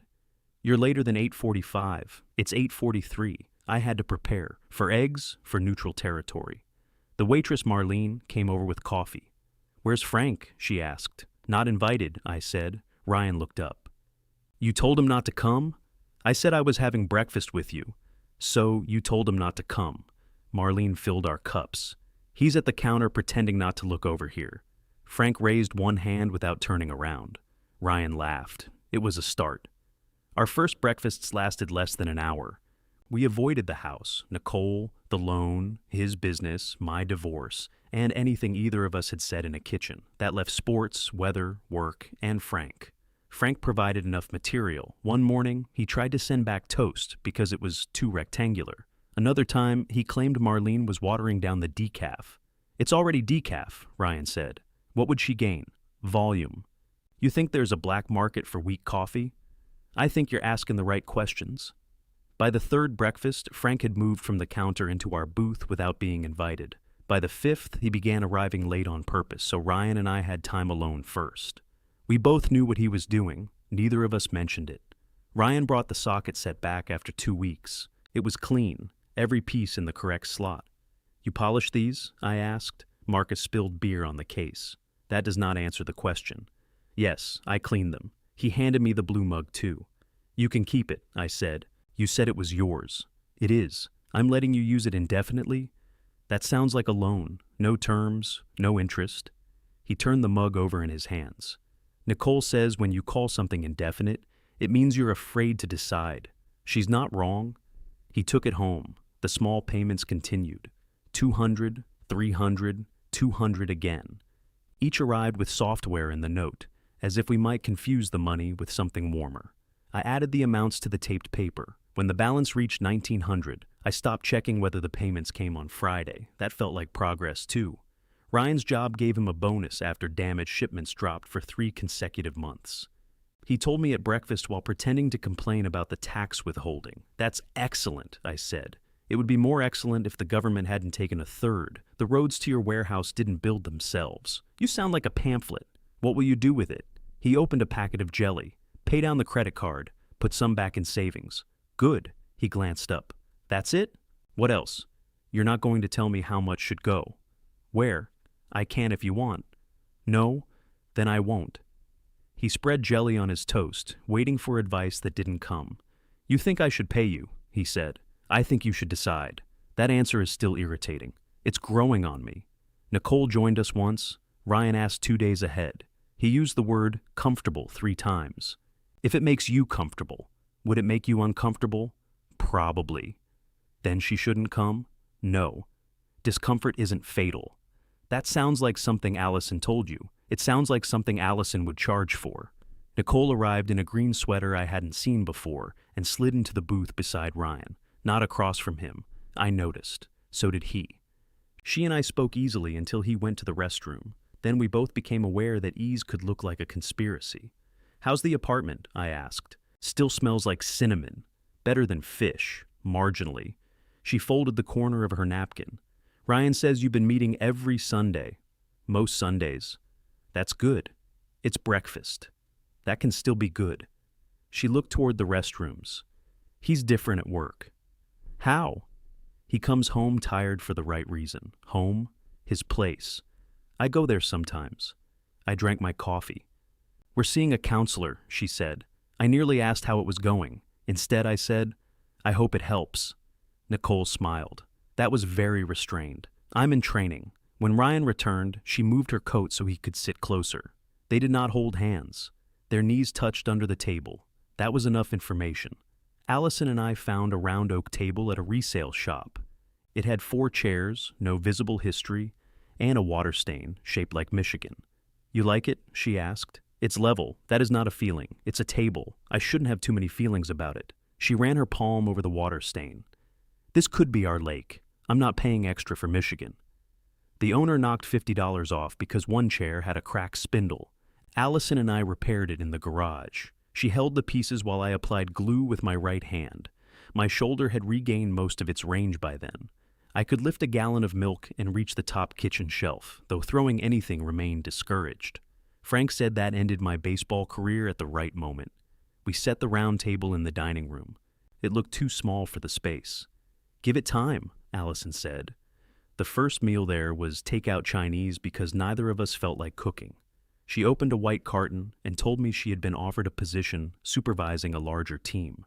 "Do you want it?" I asked. "I don't know. The salary better? Some. Hours? Probably worse." "What's the advancement path?" She put down her fork. I stopped. "Sorry." "You made it 3 questions. Do you want advice or company?" Allison looked at me for a long moment. "Company." "All right." We ate. After a while, she said, "I'm afraid I'll take it because Dad would think I should." "I'm Dad." "Yes, I know you know. I'm identifying a conflict of interest." She laughed. Then I listened while she talked about being good at work she no longer knew whether she liked. I did not tell her what to do. It was one of the hardest useful things I'd ever done. She declined the promotion. 3 months later, she accepted a different position in another department with fewer people and better work. I told her I was proud of her. She said, "For what?" I said, "Choosing." That answer passed inspection. Ryan had a choice of his own near the end of summer. His remaining consulting client offered him a larger project, enough money to tempt him and enough work to interfere with the warehouse. He brought the proposal to breakfast. "What do you think?" he asked. "What do you want from me?" He frowned. "An opinion. Do you want my opinion, or do you want me to agree with yours? Is there a third option where you act like a normal father? I have no training for that." He pushed the proposal across the table. "I could do it at night. For how long? 3 months? How many hours? 20 a week? On top of 50 at the warehouse? Probably." I read the payment figure. That's real money, I know. "What does Nicole think?" "She says she'll support either decision, but if I take it, she doesn't want to hear me complain that we don't see each other." "That sounds fair." He tapped one finger against the table. "I spent 2 years saying I wanted a client like this. And now? Now I don't know if I want the life required to keep one." I handed the paper back. "That must hurt." He looked at me with open suspicion. "That's all?" "You built something. Even if you decide not to keep building it, losing the version you imagined still hurts." His eyes moved down to the proposal. "Yeah," he said, "it does." He declined the project. He kept the company name registered and took occasional reviews he could finish on a weekend. The business neither became his great success nor disappeared. It became something smaller and more honest, which was harder for him to explain and easier to live with. Nicole did not move in with him. She stayed at the furnished apartment through the end of its lease. then rented a one-bedroom place with windows that opened. Ryan helped her move. She gave him a key 2 months later, but he kept his room at Marcus's. They're dating now, Allison said. They were already married. Marriage and dating are different activities. I wouldn't know. You weren't good at either. That's hurtful. It's historical. My relationship with Ryan improved in similarly unromantic increments. He called when he wanted to borrow a tool, and sometimes when he didn't. I visited the townhouse and saw our old table dominating the dining area. Marcus had put a bowl of plastic fruit in the center. The waffle maker was stored beneath it. You don't display it anymore? I asked. We're protecting it? Ryan cooked steaks on a grill too close to the siding. I moved it 6 feet away. He said, You lasted 20 minutes. Fire safety is in control. Sure. We laughed. There were setbacks. One Thursday, a shipment went to the wrong distribution center because Ryan approved an outdated routing file. The error cost the warehouse overtime and delayed 2 customers. His boss reprimanded him in front of another manager. Ryan called me from the parking lot. I'm done, he said. With work? With being treated like I'm incompetent. Did you make the mistake? That's not the point. It may be one point. I knew you'd take their side. I'm not taking a side. You just asked if it was my fault. I asked if you made the mistake. He breathed heavily into the phone. Yes. What are you going to do? I don't know. Tell them to find somebody else. The old answer waited in me. Don't be stupid. Go back inside. Apologize. Fix it. I heard Allison asking for company. Do you want advice? I asked. No. All right, you're just going to let me quit. That sounds like advice. He went silent. Cars moved behind him. A horn sounded. I don't want to go home, he said. Where's home? Marcus's? Nicole's working late. You can come here. I thought you were done rescuing me. Dinner isn't rescue. He arrived with his safety vest rolled under one arm. We ordered pizza and ate at the round table. He told me the whole story. His boss had been harsh. Ryan had also skipped a verification step because he was rushing. I listened. The next morning, he went back. He apologized to his boss, corrected the routing file, and stayed late to help process the delayed shipments. At Sunday breakfast, he said, I stayed. I know. How? You're wearing your warehouse shirt. I could have forgotten to return it. You returned a socket set polished. He smiled. Nearly a year after the argument in the kitchen, Ryan came to the house on a Tuesday evening without calling first. I opened the door and knew immediately this was not a tool visit. He held the blue mug in both hands. I need to say something, he said. I stepped aside and let him in. He did not go to the kitchen. He stopped beside the round table and looked at the water stain. This is new, second-hand. It's smaller. So is the current household. He winced. That wasn't aimed at you, I said. I know. I'm working on not assuming everything is. He placed the blue mug on the table. I pulled out a chair. Coffee? No. Tea? No thanks. Then why bring a mug? I needed something to hold in the car.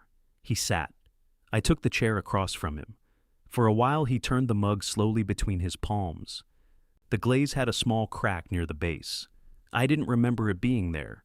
Nicole and I had counseling today, he said. How did it go? Bad, then useful. That sounds expensive. He smiled briefly. The counselor asked what I do when I'm ashamed. I waited. Apparently I make it somebody else's problem. Apparently? I'm still allowed to dislike the delivery. He ran his thumb over the crack. She asked me to name a time I'd done that. I started talking about my old job, the warning, quitting. Then I talked about the business and the money I took from our savings. His voice tightened, but he kept going. Nicole brought up what I said to you. I looked at the mug. I told the counselor we had resolved it. Had we? No. He breathed out. I told her you made me move. We started having breakfast. Things got better. That's a sequence. That's what she said. I almost asked whether the counselor charged extra for agreeing with me. Ryan looked up. I called you a burden. Yes, in the house you gave me shelter in. I held his eyes. Repeat the rest. He lowered his gaze. For 1 second I wondered if I had pushed too hard. Then he nodded to himself.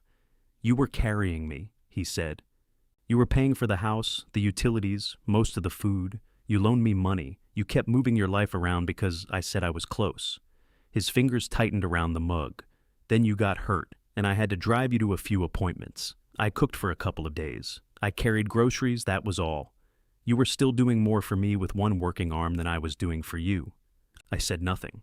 I hated that, he continued, not because you needed help, because helping you made it harder to pretend I didn't need yours. The refrigerator clicked on in the kitchen. When Nicole asked me to get a job, I felt like she was choosing your version of me, the failure living in his father's house. Then you walked in, and I wanted to put you beneath me before you could see me that way. I already knew you were struggling. I know that now. You knew it then. He looked at me. Yes, he said. I knew. That mattered. Not because I wanted him cornered, but because explanation had protected him long enough. Why did you repeat it? I asked. His mouth shifted. Because you scared me. I didn't raise my voice. That was the scary part. You looked at me like you were giving me one chance to be honest, and I was too proud to take it. So you said it again. I thought if I backed down, Nicole would know I didn't believe my own argument. I thought you'd know too. I did know. But I also meant it in that moment. The admission sat between us. Ryan's eyes had gone red. He did not look away. I need to say that part. I meant it because I had made needing you feel humiliating, and the only way I knew to escape the humiliation was to call your needs unreasonable. He released the mug. You weren't a burden. You were my father recovering from surgery. You asked for less than you should have, and I punished you for even that. The words did not erase the kitchen. They returned me to it, the sling, the iced tea, the dish towel beneath my hand. But the memory no longer ended with Ryan's face hardening. It reached across the year to the man sitting at my new table, saying what the old version of him would have spent his life avoiding. I'm sorry, he said. Not because you made me move, not because Nicole left, not because I want something from you. I'm sorry because I wanted to hurt you, and I chose the thing I knew would hurt most. I swallowed. You did, I know. I had begun to wonder if you did. That's fair. No, I said. It's honest. He nodded. I stood and went to the front window. The bright floor lamp still stood beside my leather chair. I had kept it after all my resentment about where Nicole placed it. Its light reached farther than the old one ever had. I forgive you, I said. Behind me, the chair scraped softly. Ryan did not speak. I turned. He looked almost suspicious. Just like that? No, not just like that. His shoulders lowered. I think I started forgiving you when you took the table, I said. Or when you went back to work after making that shipping mistake. Maybe when you brought the socket set back cleaner than it left. I don't know. Forgiveness wasn't waiting in one piece for the correct sentence. Then why did you make me repeat the rest? Because understanding you is not the same as hearing you take responsibility. He rubbed his face. I kept thinking you were waiting for a better apology.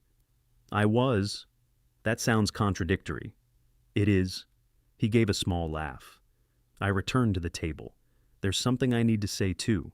You don't have to. I know. I sat. When I helped you, I rarely asked what kind of help you wanted. I saw a problem and decided I was useful. Then I waited for gratitude as proof I had done the right thing. Ryan watched me carefully. I offered the rooms. I offered the loan. I extended the deadline twice. You accepted all of it, but I was the one who kept putting it on the table. That doesn't excuse what I did. I'm not trying to excuse you. Good. I'm trying not to excuse me. He sat back. I folded my hands. I told myself I was calm, because calm was better than anger. Sometimes it was. Other times, I stayed calm because it made everybody else look unreasonable. Ryan's eyes changed. You knew you did that? Not often enough. When I got upset, you'd get quieter. I know. It made me feel insane. I know that now. He looked toward the doorway. I thought if I never shouted, nobody could accuse me of hurting them, I said. That was convenient. Ryan ran his finger around the rim of the mug. What are you apologizing for exactly? For helping after I should have set a boundary. For making you guess what I resented. For treating your gratitude like rent. He flinched at the word. I also favored you. No, you didn't. Allison thinks I did. Allison thinks breathing near me is favoritism. She needed me in ways that didn't let me feel like a hero. I wasn't as available. Ryan considered that. She always looked like she had it handled. So did I. He nodded slowly. You looked like you had everything handled. That was the idea. We sat with that. Then Ryan said, I don't know what to do when you admit you were wrong. Neither do I. It's unsettling. You can leave a poor review. He laughed, and this time, the laugh lasted. I had missed that sound in the house. I had also needed the house to become quiet before I could hear it without mistaking it for repayment. Ryan picked up the mug. I have something else. That sentence has a bad history. The loan is paid. I frowned. There was $1,900 left. I used part of the bonus and transferred the rest this afternoon. You should have kept some. His eyebrows rose. I stopped myself. Sorry, reflex, I kept enough. Thank you. I didn't pay it so you'd forgive me. I know, I paid it because I owed it. I know that too. He turned the mug so the crack faced me. This broke at Marcus's. I see that. I put it in the dishwasher.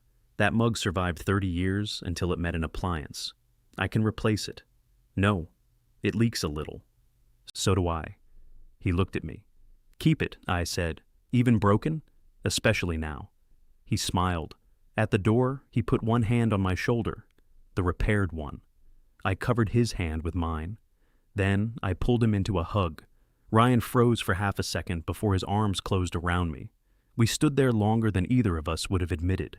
When we separated, he cleared his throat. Nicole and I are looking at an apartment Saturday. Together? Yes, that's good. It's not decided. I know. She wants both our names on everything. Lease, utilities, savings. Sounds sensible. She also wants separate discretionary accounts. Sounds very sensible. You're enjoying this? A little. He opened the door. Breakfast Sunday?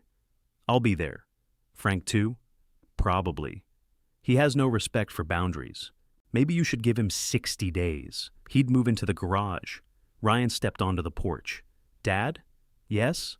Thank you for making me leave. I shook my head. Not yet.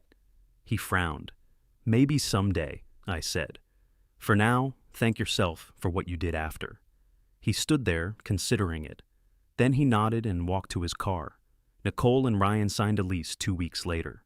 It was a plain 2-bedroom apartment on the second floor of a building, with beige siding and a parking lot that needed resurfacing. The windows opened. Nicole considered that non-negotiable. They did not call the move a fresh start or a reset. It's an apartment, Ryan told me. We're going to live in it and see if we can stay married. That's romantic. Counseling ruined our slogans. Marcus helped him move the table. It fit better in the new dining area, though the uneven corner still pointed toward the refrigerator. Ryan kept his room at Marcus's for another month. Nicole kept enough money in her own account to leave if she needed to. They stayed in counseling. That was not the ending I would once have designed for them. It was better because it belonged to them. Allison accepted an invitation to dinner at my house on the condition that I didn't make lasagna. Ryan brought the pot roast. Nicole brought salad and arrived with another discounted bouquet of yellow flowers. These look guilty, I said. They were $6 this time. Inflation. She put them in the same pitcher and set them in the front window. The 4 of us sat around the round table. The water stain shaped like Michigan showed between the plates. Ryan looked beneath his chair. This table is level. It lacks character, I said. We could shorten one leg. Touch it and you're out. Allison pointed her fork at me. That sounded controlling. It was a clear boundary. Nicole laughed. After dinner, Ryan stood and began collecting plates. He paused beside the bright floor lamp. Do you mind if I move this? It's blocking the outlet. The question was ordinary enough that nobody else noticed. I did. Go ahead, I said. He shifted it 2 feet, plugged in the coffee maker we had carried from the kitchen, and moved the lamp back, not to the exact place it had been. Close enough? We drank coffee while the yellow flowers leaned toward the window. Ryan used the cracked blue mug. Allison told a story about her new department, and I listened without turning it into a plan. Nicole rested one hand on the back of Ryan's chair, not holding him there, just letting him know she was present. My house was no longer silent. It was no longer crowded either. When Ryan got up to leave, he returned his chair to the table without being asked.